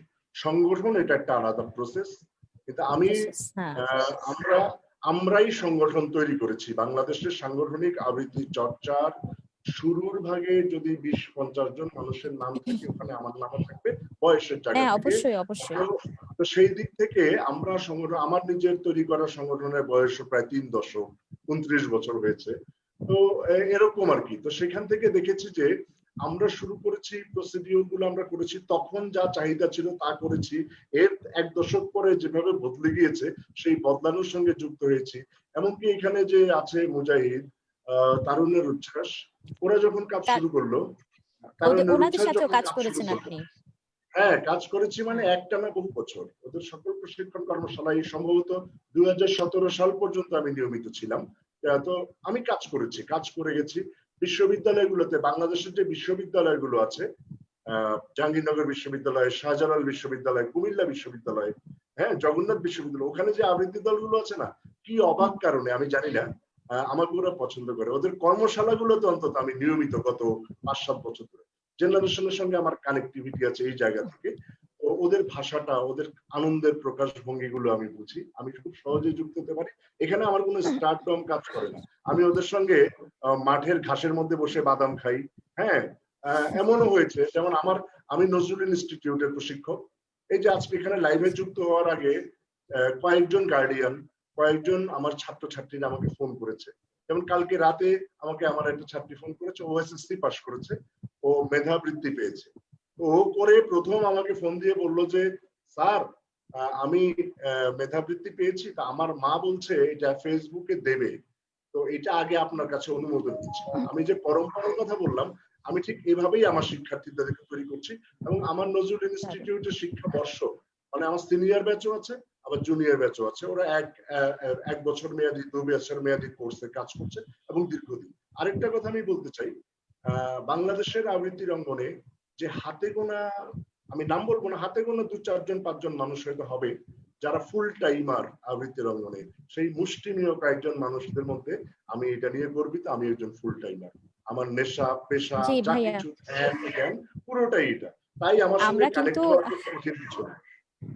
সেটাই জানি, আপনি আপনার কাজের গুণেই এতটা জনপ্রিয় এবং ভীষণ শ্রদ্ধার আপনি। এবং কাজী মাহতাব সুমন এই নামটা কিন্তু আমি যতদূর জানি সবাই এক নামে চেনে। আমি যতটুকু জানি আপনাকে সবাই এক নামে চেনে। এবং আমি খুব ভাগ্যবান যে আমি আজকে আমার জীবনের প্রথম সঞ্চালনায় আপনাকে পেয়েছি। এটা আসলে আমার অনেক বড় পাওয়া।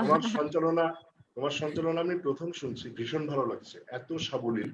আমি তো প্রতিদিনই লাইভ করি, অনেকের সঙ্গেই যুক্ত হই, সবাইকে সম্মান করেই বলছি তোমার সঞ্চালনা একদম তুমি প্রাণ থেকেই করেছো, কোনো জড়তা নেই, একদম একদম দুর্দান্ত। ধন্যবাদ। এটা আমার জন্য অনেক বড় একটা পাওয়া হয়ে থাকবে ভাইয়া। এখন আমরা কবিতায় চলে যাব। কোন কবিতাটা আগে শুনবো ভাইয়া? আমি তো, আমার বাড়ি কুমিল্লা, আমি কুমিল্লার ছেলে। জি হ্যাঁ হ্যাঁ। আর আমি বলেছিলাম শুরুতেই যে আমাদের কবি কাজী নজরুলের কে হারিয়েছি আমরা এই মাসে। আগামী পরশুদিন ওনার 44তম মৃত্যুবার্ষিকী, 27 তারিখ। তো আমি কাজী নজরুলের জীবনের একটা বিরাট অংশ হচ্ছে কুমিল্লা, প্রধান অংশই কুমিল্লা আমি বলবো। কারণ নজরুলের যে পারিবারিক জীবন, এখনো যারা নজরুলের রক্তের উত্তরাধিকার বহন করে যারা জীবিত আছেন, তাদের সবার রুটস, তাদের মাতৃকুলটা হচ্ছে কুমিল্লা শহরে। আমার বাড়ি থেকে খুব জোর হলে 7-8 মিনিটের হাঁটা পথ হচ্ছে নজরুলের শ্বশুর বাড়ি। হ্যাঁ, আর নজরুল দুটো বিয়ে করেছিলেন, দুটোই কুমিল্লা। একটা হচ্ছে কুমিল্লা শহরের বাইরে মুরাদনগর, আর কুমিল্লা শহরে তিনি হচ্ছেন প্রমিল্লা সেনগুপ্ত, আমার বাড়ি থেকে কাছাকাছি দূরত্বে। কুমিল্লা কান্দিরপাড় বলে জায়গাটা, নজরুল এভিনিউ ওই রাস্তাটার নাম, ওখানে প্রমিল্লা সেনগুপ্তের বাড়ি।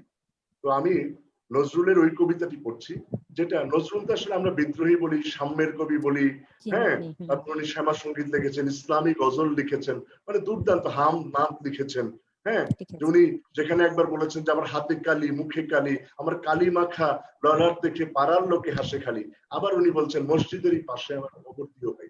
মানে ওনার যে মরমী সত্তা, উনি আসলে একজন জীবন শিল্পী। আমি ওই জায়গা থেকে ওনাকে ধারণ করি।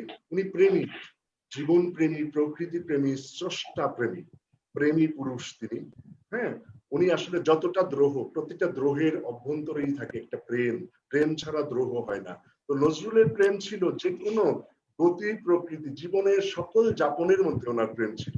আমি এটা বললাম এই জন্য, যেদিন উনি প্রথম কুমিল্লাতে 1921 সালে উনি প্রথম কুমিল্লা আসেন, 1924 সালে সম্ভবত এই কবিতাটি রচিত। উনি ওনার বন্ধু বীরেন্দ্র কিশোরের সঙ্গে প্রমীলা সেনগুপ্তের বাড়িতে প্রথম গেলেন যেদিন। তো উঠোনে বসে প্রমীলা সেনগুপ্ত শাকসবজি কাটছে উঠোনে বসে। সে আমলে যেটা ছিল, বাড়ির অন্দর মহলে মেয়েরা একটা এলানো শাড়ি পরে চুল খুলে দিয়ে শাকসবজি কাটছে। নজরুল্লাহ দেখে হিপনোটাইজ হয়ে গেলেন, মুগ্ধ হয়ে গেলেন। বন্ধুর কাছে জানলেন যে প্রমীলা সেনগুপ্তের ডাক নাম হচ্ছে দুলি। দেখেন কবি কি মুহূর্তের মধ্যে, কবি কিন্তু একটা ওই যে দোলার মধ্যে পড়ে গেলেন। প্রমীলার কাটার ছন্দ এবং নজরুলের মুগ্ধ অবস্থার দোলা, ওখান থেকে উনি রচনা করলেন কবিতা আরবি মোতাকারিব ছন্দে। দেখেন কোথায় কি, কোথায় কুমিল্লা, কোথায় নজরুল, কোথায় প্রমীলা, কোথায় আরবি। না আছে সেখানে ধর্ম, না আছে সেখানে দেশ, না আছে চমৎকার ইউনিভার্সাল একজন মানুষ। দুলির জন্য দোলার ছন্দে তিনি লিখলেন কবিতাটি আরবি মোতাকারির ছন্দে। কবিতাটির শিরোনাম দোদুল দুল। আমি এই কবিতাটি একটু চেষ্টা করি স্মৃতি থেকে কিছু অংশ আমি আপনাদের শুনি।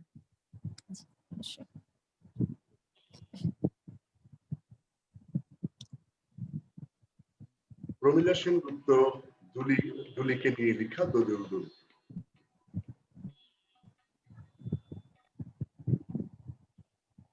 দোদুল দুল দোদুল দুল দোদুল দুল দোদুল দুল, বেনির বাদ আলোকে ছাদ, বেনির বাদ আলোকে ছাদ, আলোকে ছাদ, খোপার ফুল কানের দুল, খোপার ফুল কানের দুল, দোদুল দুল দোদুল দুল দোদুল দুল দোদুল দুল, কাকাল খিন কাকাল খিন কাকাল খিন, মরাল গ্রীব কাকাল খিন মরাল গ্রীব, ভুলায় জ্বর ভুলায় জীব, পবন দোল অতুল দুল দোদুল দুল দোদুল দুল দোদুল দুল দোদুল দুল, সোহাগ খায় দোলন খায় কাপন খায় আপন পায়, পায়ের নখ মাথার চুল, দোদুল দুল দোদুল দুল দোদুল দুল দোদুল দুল, মৃণাল হাত নয়ন পাত, মৃণাল হাত নয়ন পাত, গালের টোল চিবুক দোল, মৃণাল হাত নয়ন পাত, গালের টোল চিবুক দোল, সকল কাজ করায় ভুল, সকল কাজ করায় ভুল, প্রিয়ার মোর কোথায় তুল, কোথায় তুল কোথায় তুল, প্রিয়ার মোর কোথায় তুল, স্বরূপ তার অতুল তুল,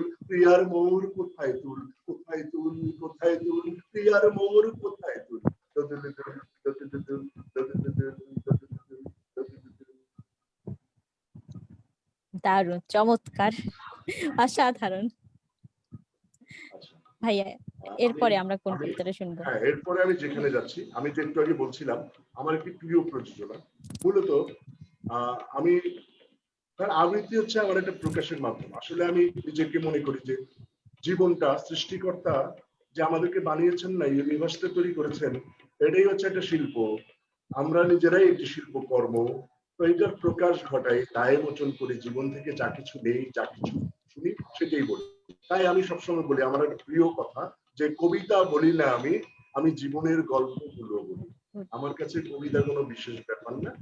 কবি লিখেছে, একটা কবিতা হতে পারে, একটা গদ্য হতে পারে, যাই হতে পারে।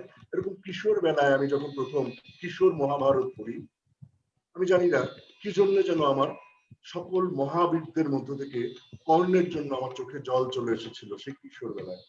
তারপর যত বড় হতে থাকি, মহাভারতের নানা রকম ফর্ম পড়ি, আমি কাশিরাম দাসের পালা পড়ি, আমি রাজশেখর বসুর গদ্য পড়ি, আমি সংস্কৃতটাকে ধরার চেষ্টা করি। অনেক আমার জীবনের একটা বিরাট অংশ এখনো আমি মহাভারত অধ্যয়ন করি। তো আমি সেদিকে যাচ্ছি না, যে আমি ওখান থেকে একটা স্ক্রিপ্ট করলাম। স্ক্রিপ্টের নাম হচ্ছে প্রাক যুগে পুরো, কাশিরাম দাসের পালা, রাজশেখর বসুর গদ্য, রবীন্দ্রনাথের কবিতা, সব্যসাচী দেবের কবিতা, জীবনানন্দ দাশের কবিতা, এই সব কিছুকে একটা ফিউশন করে আমার এই প্রযোজনাটি। সেখানে ওই যে বললাম আমার প্রিয় চরিত্র কর্ণ, কর্ণের জন্য তখনও আমার চোখে জল আসতো, এখনো আমার চোখে জল আসে। তবে এখন লজিকটা একটু বদলেছে, কারণ মহাভারত প্রতিনিয়ত পড়তে পড়তে ওই যে শেষ মুহূর্তে কুরুক্ষেত্রের যুদ্ধে যখন কর্ণ হেরে যে পরাজিত মানে মারা যাবে, তখন কৃষ্ণ যখন কর্ণকে তার বিশ্বরূপ দেখালেন, তখন কর্ণ যখন বললেন যে আমার কি দোষ, আমি কি অপরাধ করেছিলাম যে আমাকে এভাবে প্রাণ দিতে হচ্ছে, তখন কৃষ্ণ বললেন যে তুমি তো সূর্যপুত্র, তোমাকে সব সব সামর্থ্য দেয়া হয়েছিল, তুমি সুতো সুতো কুলে তোমাকে দেয়া হয়েছিল, সুতোরা পিছানো সুতো, তুমি সুতোপুত্র, ওই পিছিয়ে থাকা জনগোষ্ঠীর উন্নয়নের জন্য তুমি কি করেছো? তুমি তো শুধু নিজের প্রতিশোধ স্পৃহা চরিতার্থ করার জন্য দুষ্টর সঙ্গে, দুর্যোধনের সঙ্গে তুমি গেছো, নিজের প্রতিশোধ স্পৃহা, নিজেকে নিজের শ্রেষ্ঠত্ব প্রমাণ করার জন্য। ওই শ্রেষ্ঠত্ব যদি তুমি সুতকুলের উন্নয়নের জন্য ব্যয় করতে তোমার সামর্থ্য, তাহলে তুমি কিন্তু শ্রেষ্ঠ হতে। এই কথাটা বলার পরে আমি কিন্তু ওই কৃষ্ণের এই মতবাদটাকে আমি সমর্থন করেছি, কিন্তু তারপরেও কর্ণের পরিণতি আমাকে বিয়োগ ব্যথায় আচ্ছন্ন করে। সেখান থেকে আমি পড়তে চাচ্ছি সব্যসাচী দেবের কর্ণ কবিতাকে, এটি আমার শেষ পরিবেশনা হবে। জি, ঠিক আছে।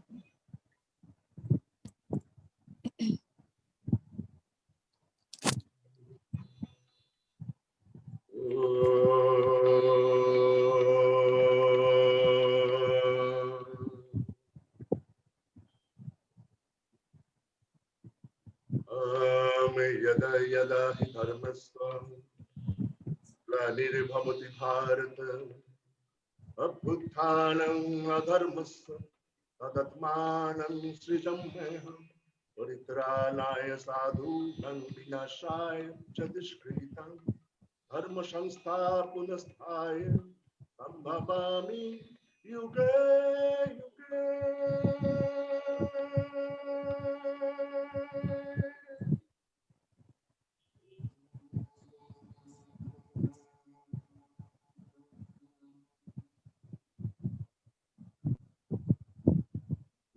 তাহলে সময় অর্জুন দৈরথ সম উত্তর ভূখণ্ড জুড়ে পরমায়ু হন্তারক ছায়া, বুকের নিভৃত থেকে উঠে আসে অরণ্য পিপাসা, সমস্ত শিকড় জুড়ে প্রতিহিংসা ঢালে বিষ। এতদিনে এতদিনে অর্জুন, এতদিনে মুখোমুখি তোমাতে আমাতে তিলে তিলে শোধ করছি অযাচিত জন্মের ঋণ। আশৈশব আকাঙ্ক্ষার ভেলা বেয়েছি জানে, আজ সেই ধ্রুব লগ্ন। দেখো এই মধ্যদিনে কনিষ্ঠ আঙুলে আমি ধরে রাখি সমস্ত পৃথিবী। নেই একাগ্নি আয়ুধ, কবচ, কুণ্ডল, মৃত ছদ্মবেশী ভিক্ষুকের হাতে, আর নেই এমনকি জীবনের নেশা, বিলিয়ে দিয়েছি তা কত দধুলিতে। অস্তমান সূর্যকে ঢেকে আমার সামনে এসে মাতা কুন্তী ভিক্ষা চাইলেন পঞ্চপুত্রের প্রাণ, তার চোখের মিনতি শুধু তোমারই জন্য হে অর্জুন। সেই মুহূর্তে জানলাম যদি জয়ী হই তবে আমাকে আজন্ম বহন করতে হবে অভিশাপ আমার মাতার। এইবার লগ্ন হইল তৃতীয় পাণ্ডব, শেষ খেলা, বাজি রইল যে কোনো জীবন, ধনুর্বাণ হাতে নাও, এ খেলায় পরিত্রাণ নেই কোনো, কারো নেই তোমার আমার। আমাকে এক মুহূর্ত ভিক্ষা দাও কুন্তেয়, সারা শরীর ভারী হয়ে আসছে পাথরের মতো, বড় দীর্ঘকাল রণক্ষেত্রে আছি, সমবেত জনতার অট্টহাসি, আচার্যের প্রত্যাখ্যান, তোমার বঙ্কিম বিদ্রুপ। এরই মাঝে তোমাকে আমি দেখেছিলাম ক্রীড়াভূমিতে, জানতাম ভূভারতে আমার প্রতিদ্বন্দ্বী কেউ নেই তুমি ছাড়া, প্রবল স্পর্ধায় ছুড়ে দিয়েছিলাম দ্বন্দ্বের আহ্বান, কিন্তু কিন্তু বিনা যুদ্ধে তুমি অর্জন করে নিলে শ্রেষ্ঠত্বের বড়মাল্য। আরো একবার আমার আমার কাঙ্ক্ষিতা নারীকেও তুমি কেড়ে নিয়েছিলে আমার অবনত দৃষ্টির সামনে থেকে। অসিতাগ্নি অগ্নিকন্যা আমাকে ফিরিয়ে দিয়েছিলেন সুতপুত্রকে বরণ করবার অনিচ্ছায়, তবু স্থির করিনি আমার পথ। বারে বারে আমাকে মনে করিয়ে দেওয়া হয়েছে আমি আমি আমি আমি আমি আমি আমি আমি সুতপুত্র। বারে বারে আমি ভুলতে চেয়েছি সেই পরিচয়। অধীরথ দিয়েছিলেন স্নেহ, সামান্য নারী রাধা আমাকে পূর্ণ করেছিলেন মাতৃত্বের অমৃতে।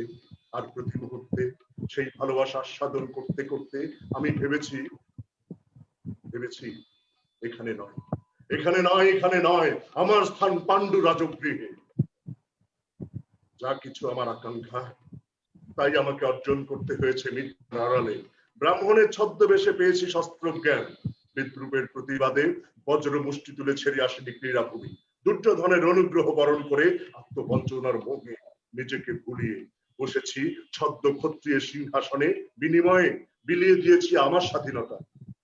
বিশাল সভাগৃহে দুঃশাসনের লোলুপ আঙুল যখন কেড়ে নিচ্ছিল দ্রৌপদীর লজ্জা, ক্ষণিকের জন্য আমার তুনির থেকে তীর উঠে এসেছিল হাতে আমার কাঙ্ক্ষিতার অপমানে।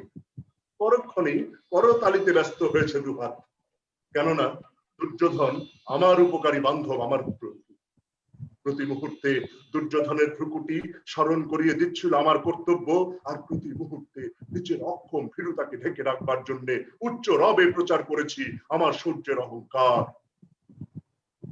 তারপরে লুই মহালগ্ন, প্রত্যাবর্তনের কোনো পথ নেই, দুই পক্ষ ভারত সমরে। একদিকে আমার মাতার পঞ্চপুত্র, অন্যদিকে আমার অন্নদাতা আমার প্রভু, মাঝখানে আমি আমি আমি আমি সুতপুত্র, রাধার সন্তান। কেউ নই যুযুধান শিবিরে, অন্যের দাসত্ব তবু টান দেয় স্বেচ্ছাবৃত শৃঙ্খলের পাকে। রণক্ষেত্র থেকে দূরে, বহু দূরে, ভাঙা কুটিরে শুধু দীর্ঘশ্বাস ফেলে যায় এক নারী, যার নাম রাধা, যার স্বামী সামান্যই রথের সারথি। মাঝে মাঝে সে দীর্ঘশ্বাস আমাকে ছুঁয়েছে, ভেবেছি তা বুঝি উত্তরের হিমেল বাতাস, কানে ভেসে এসেছে মৃদু কান্নার শব্দ। ভেবেছি তা বুঝি দক্ষিণে তরঙ্গায়িত সমুদ্রের ফেনীর উচ্ছ্বাস। আর প্রতি সন্ধ্যায় সূর্য বন্দনার ছলে নামিয়ে রাখতে চেয়েছি আমার অপরাধের ভার। চারিপাশে গাঢ় হয়ে নেমেছে শ্মশানের ছায়া, তবু ফিরিনি যেখানে স্বদেশ, কেউ নেই আত্মীয় বান্ধব, তাদের ফিরিয়েছি নিজে। পরিবর্তে চেয়েছি গৌরব সম্মান, যে ছিল স্বজন রূঢ় অস্বীকারে বিমুখ করেছি তাদের, ভুলেছি স্বস্থান, আমি ভুলেছিলাম। তাই এই মুহূর্তে আমাকেও ত্যাগ করলো আমার আজন্য লালিত অস্ত্র জ্ঞান, আমার অভ্যস্ত শস্ত্রবিদ্যা। অর্জুন, মেদিনী নয়, মেদিনী নয়, মেদিনী নয়, রথচক্র গ্রাস করেছে আমারই সে দ্বিধা। বড় তৃষ্ণা, বড় তৃষ্ণা ওষ্ঠ জ্বালিয়ে নেমে যাচ্ছে বুকের ভেতরে। সামনে কে? কে কে তুমি?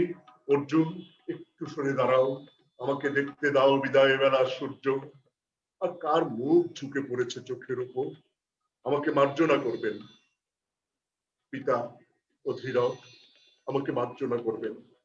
আর অর্জুন, আমার তুলির থেকে তুলে নাও একটি তীর, ধনুকে রোপণ করে যায় দূর গঙ্গা তীরে একাকিনী রাধার কুটিরে পৌঁছে দাও আমার শেষ প্রণাম। আর হে মৃত্তিকা, জীবনে প্রথমবারের মতো মাথা রাখলাম তোমার কোলে, গ্রহণ করো আমাকে, আমাকে গ্রহণ করো, গ্রহণ করো আমাকে। यदा यदा हि धर्मस्य ग्लानिर्भवति भारत अभ्युत्थानम् अधर्मस्य तदात्मानं सृजाम्यहं परित्राणाय साधूनां विनाशाय च दुष्कृतं धर्म संस्थापनार्थाय सम्भवामि युगे युगे।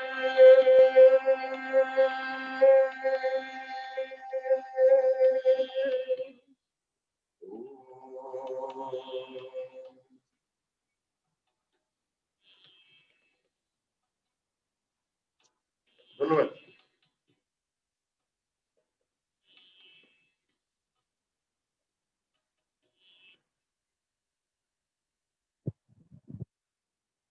ইতি আছে কি? আমি দুঃখিত, হ্যাঁ আমি দুঃখিত, আমি ডিসকানেক্ট হয়ে গিয়েছিলাম, আমি দুঃখিত। অনিচ্ছাকৃত একটি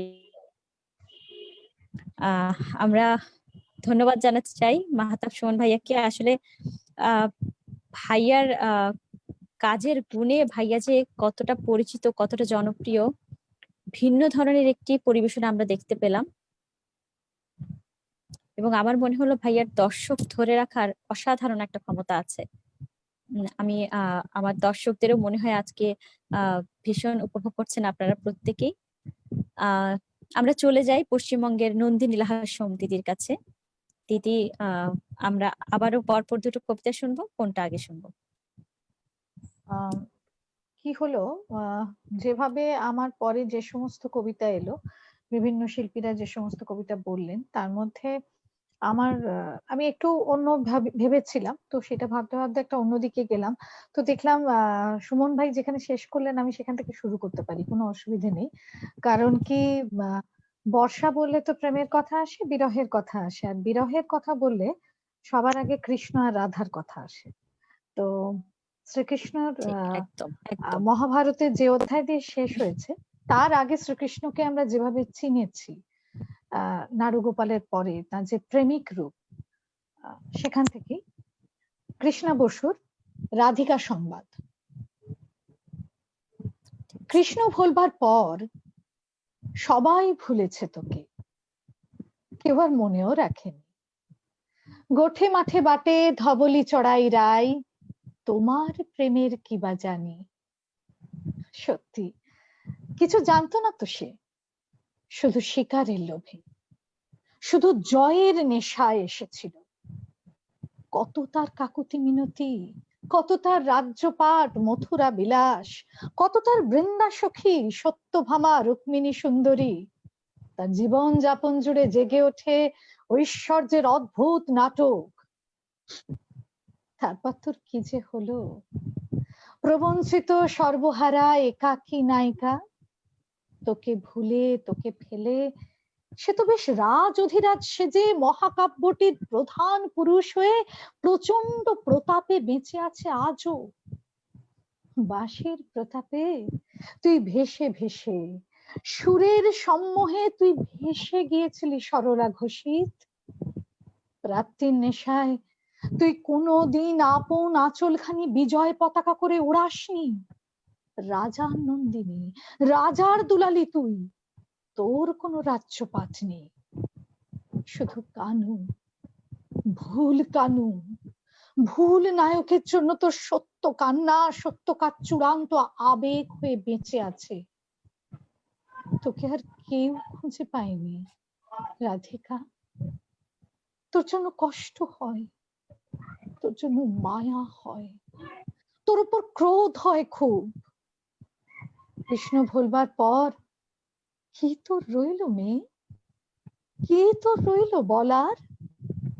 কৃষ্ণ কি কোনোদিন ঠিকঠাক নিয়েছিল তোকে? আপন মোহিনী শক্তির কাছে নত জানু, কি বিপুল শক্তিতে সে অধিকার করে নিতে পারে রমণীর হৃদয়, এই সত্য জেনে নিতে এসেছিল তোর কাছে। আর তুই বোকা মেয়ে, তাকে জীবনের শ্রেষ্ঠ পাওয়া মনে করে ঘর ছেড়ে বর ছেড়ে ভেসেছিলি পথে পথে, পথে ও বিপথে। তোকে ফেলে সে গিয়েছে মোহনবাসীটি নিয়ে নতুন নগরে। তার যুবতী লোভন রূপ দেখে মুগ্ধ হয় আবিশ্ব ভারত আজও। বলো বড় চণ্ডীদাস, বলো বিদ্যাপতি, বলো জ্ঞান দাস, শ্রীদাম সুদাম সখা বলরাম দাস, কেউ কিছু জানো নাকি তার কথা? তার কথা, রাধিকার কথা।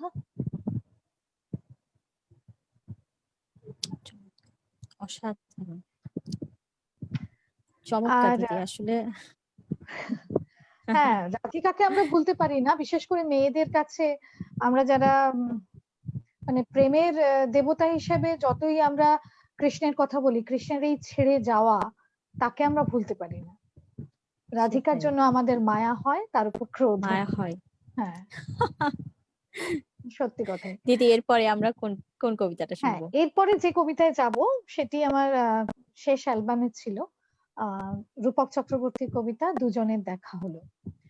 বলা হয় যে রবীন্দ্রনাথ এবং স্বামী বিবেকানন্দ, তখন উনি নরেন্দ্রনাথ দত্ত স্বামীজি হননি, একবারই কলকাতাতে দেখা হয়েছিল তাদের। অথচ ওরা দুজনে একজন 1861, একজন 1863 সালে জন্মগ্রহণ করেন। একই সময় কলকাতাতে তাদের কর্মকাণ্ড ঘটেছে, কিন্তু ইতিহাস বলছে একবারই দেখা হয়। তো সেই দেখা নিয়ে রূপক চক্রবর্তীর দুজনের দেখা হলো।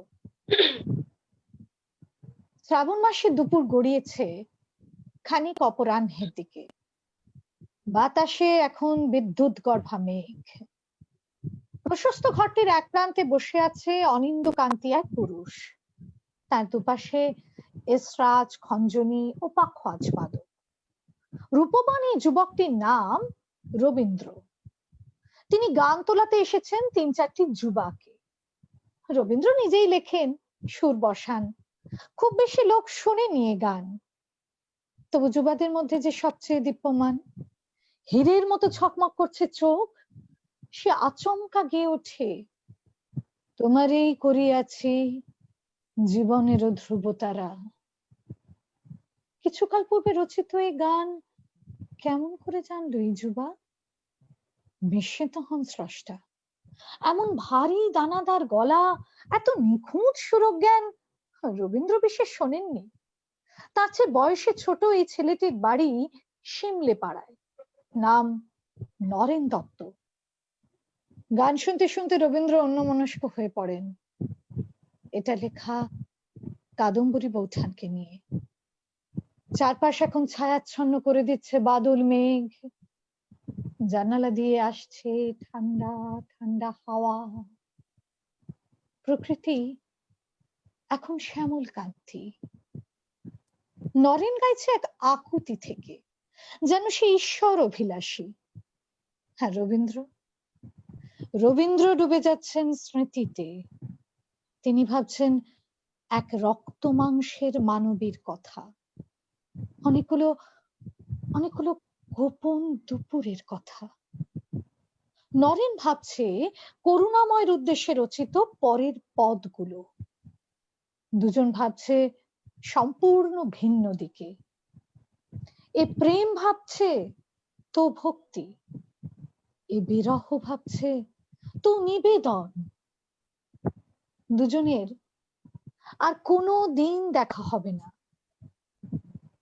বাক্যালাপও। শুধু দুই বিশাল পাহাড়ের মধ্যে নাম না জানা এক রূপলি জলধারার মতো রয়ে গেল একটা গান, একটা মূর্ছনা। ধন্যবাদ দিদি। ধন্যবাদ দিদি। আসলে আমার আজকে যে অতিথিরা রয়েছেন আমাদের সাথে, ওনাদেরকে আসলে আমি মন্তব্য করার কোনো স্পর্ধাই পাচ্ছি না। মানে এত চমৎকার আমার প্রত্যেক অতিথি, মানে আমি কি বলবো, কি ভাষা ব্যবহার করব আমি বুঝতে পারছি না। ওই চমৎকার, দারুণ, অসাধারণ এগুলো দিয়েই চলছে আমার। ইতি, তোমার প্রথম সঞ্চালনা, এটা আমি জানতাম না। সত্যি তোমার সঞ্চালনাও খুব ভালো হচ্ছে। অনুষ্ঠান ভালো হোক, সবাই ভালো করছেন, সেটাই যেন সবার, মানে আবৃত্তি সবার মধ্যে প্রসার হোক, এটার জন্যই তো আমরা কাজ করি, সেইটাই যেন হয়। সেটাই। বিদিশা দত্ত বিশ্বাসের কাছে যাব দিদি। ভীষণ মিষ্টি মানুষ, ভীষণ আন্তরিক দিদি। দিদি, আমরা আন্তরিক হয়ে সবার সাথে এতটা তোমাদের সকলের সাথে এতটা মিশে গেছি এই অল্প সময়ে, যে মনে হচ্ছে না আমি মানে ওপার বাংলার যে যাদের সাথে কখনো আমি সংযোগ স্থাপন করতে পারিনি, তাদের সাথে আজকে এখানে বসে একটা সাংস্কৃতিক আদান প্রদান হচ্ছে, কিন্তু মনে হচ্ছে না যে অনেক দূরের মানুষদের সাথে কথা বলছি। মনে হচ্ছে সবাই আমাদেরও ঠিক এরকমই মনে হচ্ছে। আপনাকে কিন্তু আমাদের দূরের মনেই হয়নি, মনে হচ্ছে আপনি আমাদেরই একজন। দিদি, আমরা কবিতা শুনবো। হ্যাঁ, এবার যে কবিতাটি নিবেদনের, সেটি জীবনানন্দ দাশের শোনাই। 20 বছর পরে। চমৎকার একটি কবিতা। আবার বছর 20 পরে তার সাথে দেখা হয় যদি, আবার বছর 20 পরে হয়তো ধানের ছড়ার পাশে কার্তিকের মাসে, তখন সন্ধ্যার কাক ঘরে ফেরে, তখন হলুদ নদী নরম নরম হয়, সরকা শোগলায় মাঠের ভিতরে, অথবা নাইকো ধান খেতে আর ব্যস্ততা নাইকো আর, হাঁসের নীড়ের থেকে খড়, পাখির নীড়ের থেকে খড় ছড়াতেছে, মনিয়ার ঘরে রাত, শীত আর শিশিরের জল। জীবন গিয়েছে চলে আমাদের 20 বছরের পার। তখন হঠাৎ যদি মেঠো পথে পাই আমি তোমারে আবার, হয়তো এসেছে চাঁদ মাঝরাতে, একরাশ পাতার পিছনে সরু সরু কালো কালো ডালপালা মুখে নিয়ে তার, শিরীষ অথবা জামের, ঝাউয়ের আমের, 20 বছর পরে তখন তোমারে নাই মনে, জীবন গিয়েছে চলে আমাদের 20 বছরের পার। তখন আবার যদি দেখা হয় তোমার আমার, তখন হয়তো মাঠে হামাগুড়ি দিয়ে পেঁচা নামে, বাবলার গলির অন্ধকারে, অসথের জানালার ফাঁকে, কোথায় লুকায় আপনাকে, চোখের পাতার মতো নেমে চুপি, কোথায় চিলের ডানা থামে, সোনালি সোনালি চিল শিশির শিকার করে নিয়ে গেছে তারে, 20 বছর পরে সেই কুয়াশায় পাই যদি হঠাৎ তোমারে। ধন্যবাদ। ভীষণ মিষ্টি, ভীষণ মিষ্টি। দিদি এরপরে আমরা কোনটা শুনবো? হ্যাঁ, এরপরে রবীন্দ্রনাথ ঠাকুরের একটা রচনা শোনাতে ভীষণ ইচ্ছে করছে, মানে ওর লেখাটি আমার ভীষণ প্রিয়, তাই আপনাদের সকলের সাথে, তোমাদের সকলের সাথে ভাগ করে নিতে খুব ইচ্ছে করছে, সেটি শোনাই তাহলে। হ্যাঁ হ্যাঁ হ্যাঁ, অবশ্যই অবশ্যই দিদি। হ্যাঁ। অমন আড়াল দিয়ে লুকিয়ে গেলে চলবে না, এবার হৃদয় মাঝে লুকিয়ে বসো, কেউ জানবে না, কেউ বলবে না, বিশ্বে তোমার লুকোচুরি, দেশ বিদেশে কতই ঘুরি, এবার বলো আমার মনের কোণে দেবে ধরা, চলবে না, আড়াল দিয়ে লুকিয়ে গেলে চলবে না। জানি আমার কঠিন হৃদয়, চরণ রাখার যোগ্য সে নয়, সখা তোমার হাওয়া লাগলে হিয়ায় তবু কি প্রাণ গলবে না, না হয় আমার নাই সাধনা, ঝরলে তোমার কৃপার কণা, তখন নিমেষে কি ফুটবে না ফুল, চকিতে ফল ফুলবে না, আড়াল দিয়ে লুকিয়ে গেলে চলবে না। ধন্যবাদ। চমৎকার, এত মিষ্টি, এত মিষ্টি দিদি, তোমার হাসির মতোই মিষ্টি। কবিতার প্রত্যেকটি কথা মানে এত ভালো লাগে। রবি ঠাকুর তো আমার প্রিয় হ্যাঁ, কবির আমিও কথা বলতে গেলে। আমিও ভাবছিলাম যে তুমি করছো না কেন একটা রবি ঠাকুরের একটা কবিতা করছো না কেন, আমিও অপেক্ষা করছিলাম কখন করবে। এই কবিতাটি আমার তোমাদের শোনাবার ভীষণ ইচ্ছে ছিল, যেহেতু আমার নিজের এত ভালো লাগে। আমি যখনই পড়ি মানে এটা আমি নিজের মনে মনেও অনেকবার করি যখন এমনি বসে থাকি, এতটাই ভালো লাগে আমার কবিতাটা। চমৎকার দিদি। কিন্তু আমি জি জি, একটা কথা বলতে চাচ্ছি। হ্যাঁ হ্যাঁ জি ভাই, মানে আমি সবার কাছে একটু বিদায় নেব। হ্যাঁ, এটা হচ্ছে যে এত জি মুগ্ধতা অবশ্যই। নিয়ে বিদিশা পড়লেন, দারুণ দারুণ, খুব চমৎকার। নন্দিনী লাহার সোমের কথা তো আমি আগেই শুনেছি, ভালো, যা সুন্দর শুনলাম। এবং আজকের পরিবেশটা, অনুষ্ঠানটা খুব ভালো হচ্ছে। কিন্তু আমার না 9:30টায় কথা দিয়ে রেখেছে আরেকটা লাইভে একটু যুক্ত হতে হবে, তো আর 3 মিনিট বাকি আছে, ওরা আমাকে নক করছে। তো আমার মনে হয় আমার তো পরিবেশনা আমার যেভাবে কথা ছিল আমি তো করে ফেলেছি, যদি সবাই আমাকে একটু বিদায় দেয়, কিছু মনে না করলে আর কি। হ্যাঁ, আমি না না না না, ঠিক আছে ঠিক আছে। অবশ্যই দাদা, ভালো থাকবেন। ভালো থাকবেন, আপনারাও ভালো থাকবেন হ্যাঁ, সবাই। ভালো থাকবেন, কথা হবে আবার। হ্যাঁ হ্যাঁ, জি ঠিক আছে ভাই, ঠিক আছে। মুজাহিদুল ইসলাম ভাইয়ার কাছে যাব। ভাইয়া শুনতে পাচ্ছেন? মুজাহিদ ভাই হ্যাঁ, শুনতে আমি পাচ্ছেন? শুনতে পাচ্ছি। আমাকে শোনা যাচ্ছে? হ্যাঁ হ্যাঁ শুনতে পাচ্ছি ভাইয়া, আচ্ছা, পরপর হ্যাঁ। দুটো কবিতা শুনবো। আমার প্রথম নিবেদন, আমরা তো সবসময় বলি আমাদের আগামী প্রজন্মের জন্য একটা ভালো জায়গা খুঁজি, একটা ভালো জায়গা প্রয়োজন, যেখানে একটা সুন্দর জায়গা প্রয়োজন, যেখানে আমরা আমাদের পরবর্তী প্রজন্মকে রেখে যাব।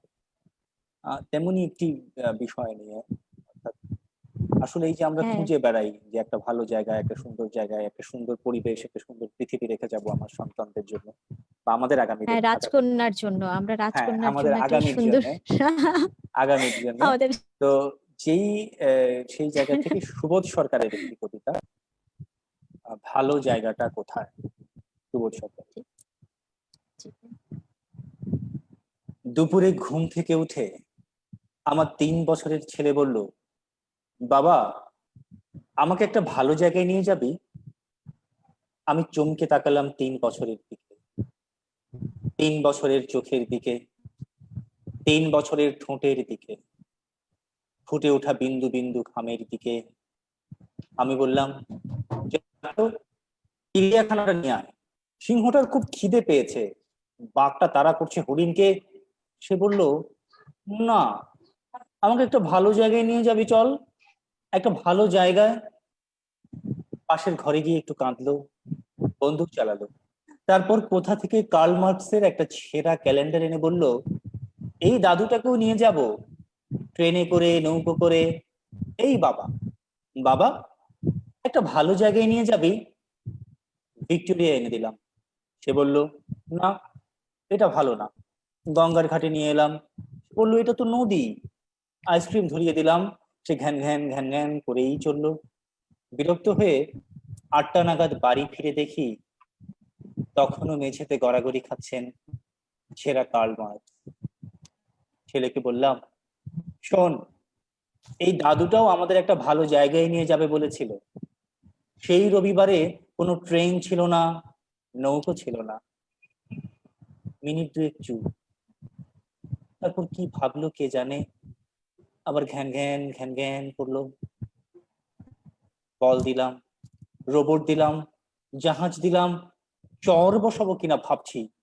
ঠিক ঠিক তখনই পৃথিবীর সবচেয়ে কঠিন প্রশ্নটা সে করলো, এই বাবা কাল একটা ভালো জায়গায় নিয়ে যাবি তো?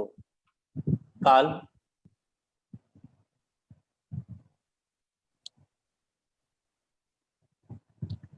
আমি মনে দুঃখিত, আমি হয় আসলে আমার কবিতা মনে হয় আবেগপ্রবণ করে ফেললো এটিকে আজকে, অনেকটাই আবেগপ্রবণ করে ফেললো।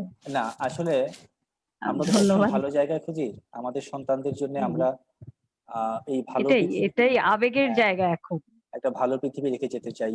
কিন্তু ওই যে বলে না, সবাই বলে যে আমার সন্তান যখন প্রশ্ন করে ভালো জায়গাটা কোথায়, আমরা তখন খুঁজে পাই না ভালো জায়গা। আবার তখন সে যখন প্রশ্ন করে যে কাল ভালো জায়গায় নিয়ে যাবি তো? কাল। তো এই কালটা আসুক, এটাই আমরা সবাই চাই।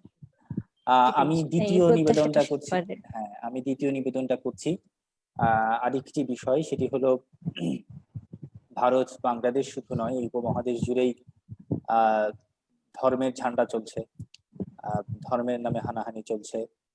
আমরা ঈশ্বরকে খুঁজছি, আমরা সৃষ্টিকর্তাকে খুঁজছি, কিন্তু নজরুল বহু আগেই বলে গেছেন যে নিজের মধ্যেই এই সমস্ত কিছু। অর্থাৎ তুমি যাকেই খোঁজো না কেন, আগে নিজেকেই আবিষ্কার করো। ঈশ্বর, কবি কাজী নজরুল ইসলামের কবিতা। কে তুমি খুঁজিছ জগদীশ ভাই আকাশ পাতাল জুড়ে, কে তুমি ফিরিছ বনে জঙ্গলে, কে তুমি পাহাড় চূড়ে। হাই ঋষি দরবেশ, বুকের মানিকে বুকে ধরে তুমি খুঁজো তারে দেশে দেশ। সৃষ্টি রয়েছে তোমা পানে চেয়ে, তুমি আছো চোখ বুঝে। স্রষ্টারে খুঁজো, আপনারে তুমি আপনি ফিরিছ খুঁজে। ইচ্ছা অন্ধ, আঁখি খোলো, দেখো দর্পণে নিজ কায়া, দেখিবে তোমারই সব অবয়বে পড়েছে তাহার ছায়া। শিখরি উঠো না, শাস্ত্রবিদের করো না কবির ভয়, তাহারা খোদার খুদ প্রাইভেট সেক্রেটারি তো নয়। সকলের মাঝে প্রকাশ্যে তাহার, সকলের মাঝে তিনি, আমারে দেখিয়া আমার অদেখা জন্মদাতারে চিনি। রত্ন লইয়া বেচা কেনা করে বণিক সিন্ধু কুলে, রত্নাকরের খবর তা বলে পুছো না ওদের ভুলে। উহারা রত্ন বনে, রত্ন চিনিয়া মনে করে তারা রত্নাকরেও চেনে। ডুবে নাই তারা অতল গভীর রত্ন সিন্ধু তলে, শাস্ত্র না ঘেটে ডুব দাও সখা সত্য সিন্ধু জলে। ধন্যবাদ। চমৎকার চমৎকার। আমি দুঃখিত, আমি একটু আবেগপ্রবণ হয়ে পড়েছিলাম। আমরা আমাদের দর্শকদের একটু কমেন্ট পড়ে নিই। সেটা হচ্ছে সুজাতা ঘোষ, বিদিশা খুব সুন্দর হয়েছে, সকল বন্ধুদের আবৃত্তি খুব ভালো হয়েছে, অসাধারণ অনুষ্ঠান, সবাইকে অভিনন্দন। দীপঙ্কর সেন, ভালো লাগলো বিদিশা 20 বছর পরে। আরিফ ভুইয়া, চমৎকার মুজাহিদ, নির্বাচিত নির্বাসন। মুজাহিদ, তোমার কবিতা নির্বাচন এবং আবৃত্তি নির্মাণ আবৃত্তিকারদের জন্য শিক্ষণীয় হয়ে থাকে। আমরা এবার চলে যাব বিথি ইসলামের কাছে, উদিরন আবৃত্তি নিরের বিথি ইসলাম। শুনতে পাচ্ছ তুমি আমাকে? শুনতে পাচ্ছি। আপু, তোমার এখন শুনবো। শোনা যাচ্ছে? হ্যাঁ, শুনতে পাচ্ছি আমরা।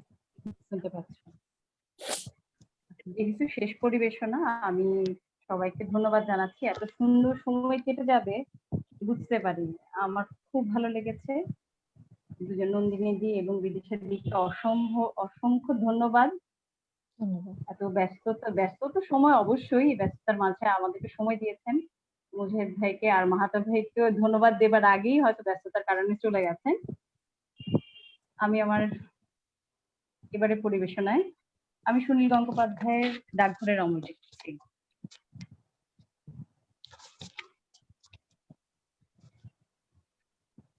তোমরা কি কেউ দেখেছো সেই অমলকে?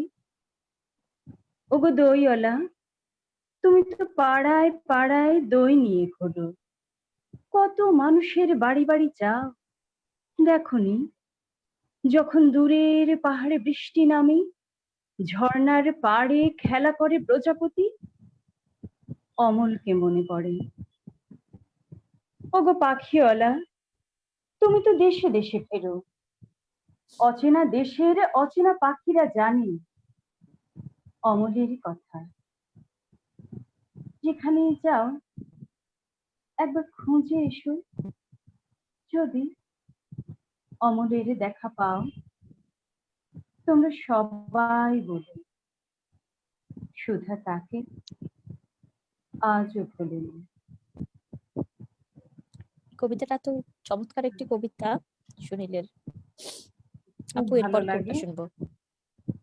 এরপর শোনাবো। আসলে সত্যি কথা বলতে বাংলাদেশের লাল সবুজ পতাকাটা তো আবেগের জায়গা, এবং আমার কাছে ব্যক্তিগত এই পতাকাটাকে যাচ্ছে মানে কেউ শাড়িতে ব্যবহার করছে, কেউ নিজের মতো করে ব্যবহার করছে, কিন্তু পতাকার এই ব্যবহারটা না আমাকে খুব কষ্ট দেয়।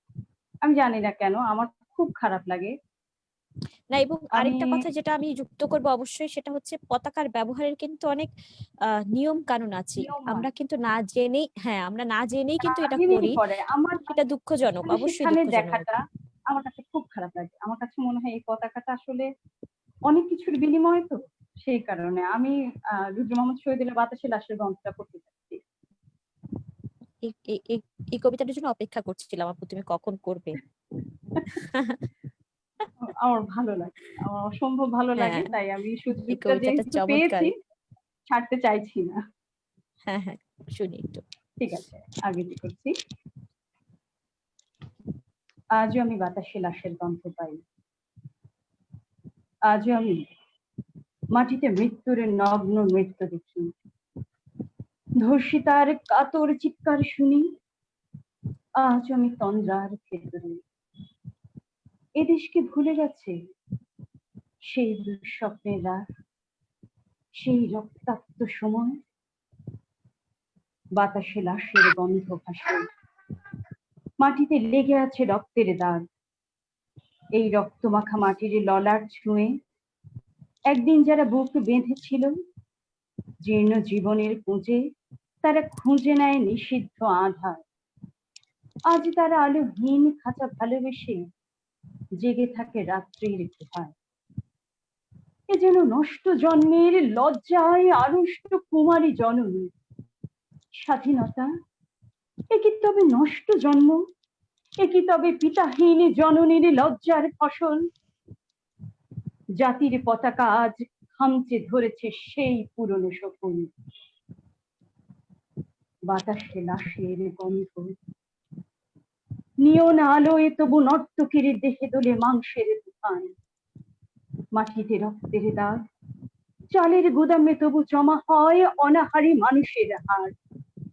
এ চোখে ঘুম আসে না, সারা রাত আমার ঘুম আসে না। তন্দ্রার ভেতরে আমি শুনি ধর্ষিতার করুণ চিৎকার, নদীতে পানার মতো ভেসে থাকা মানুষের পচা লাশ, মুন্ডহীন বালিকার কুকুরে খাও বিভৎস শরীর ভেসে ওঠে চোখের ভেতরে। আমি ঘুমোতে পারি না, আমি ঘুমোতে পারি না। রক্তের কাফনে মোড়া কুকুরে খেয়েছে যারে, শকুনে খেয়েছে যারে, সে আমার ভাই, সে আমার মা, সেই আমার প্রিয়তম পিতা। স্বাধীনতা, সে আমার স্বজন হারিয়ে পাওয়া একমাত্র স্বজন। স্বাধীনতা, সে আমার প্রিয় মানুষের রক্তে কেনা অমূল্য ফসল। ধর্ষিতা বোনের শাড়ি, ওই আমার রক্তাক্ত জাতির পতাকা। ধন্যবাদ। ধন্যবাদ দিদি। চমৎকার চমৎকার একটি কবিতা দিয়ে আজকে আমাদের আয়োজনটি শেষ হলো।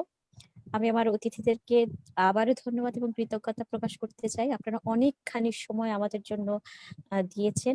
আশা করছি সামনে আবারও আমাদের দেখা হবে কোনো না কোনো দিন, কোনো না কোনো অনুষ্ঠানে নিশ্চয়ই দেখা হবে। উদিরনের আগামী অনুষ্ঠান প্রচারিত হবে 30শে আগস্ট। উদিরনের সঙ্গে শিরোনামে আমাদের আরেকটি অনুষ্ঠান প্রচারিত হবে। ওই অনুষ্ঠানটি দেখার আমন্ত্রণ জানাচ্ছি সবাইকে। আর অতিথিদের সবাইকে আবারও ধন্যবাদ জানাচ্ছি। ধন্যবাদ, সবাই ভালো থাকবেন। সবার সুস্থতা কামনা করে আজকে বিদায় নিচ্ছি আমরা। ধন্যবাদ সকলকে। ধন্যবাদ।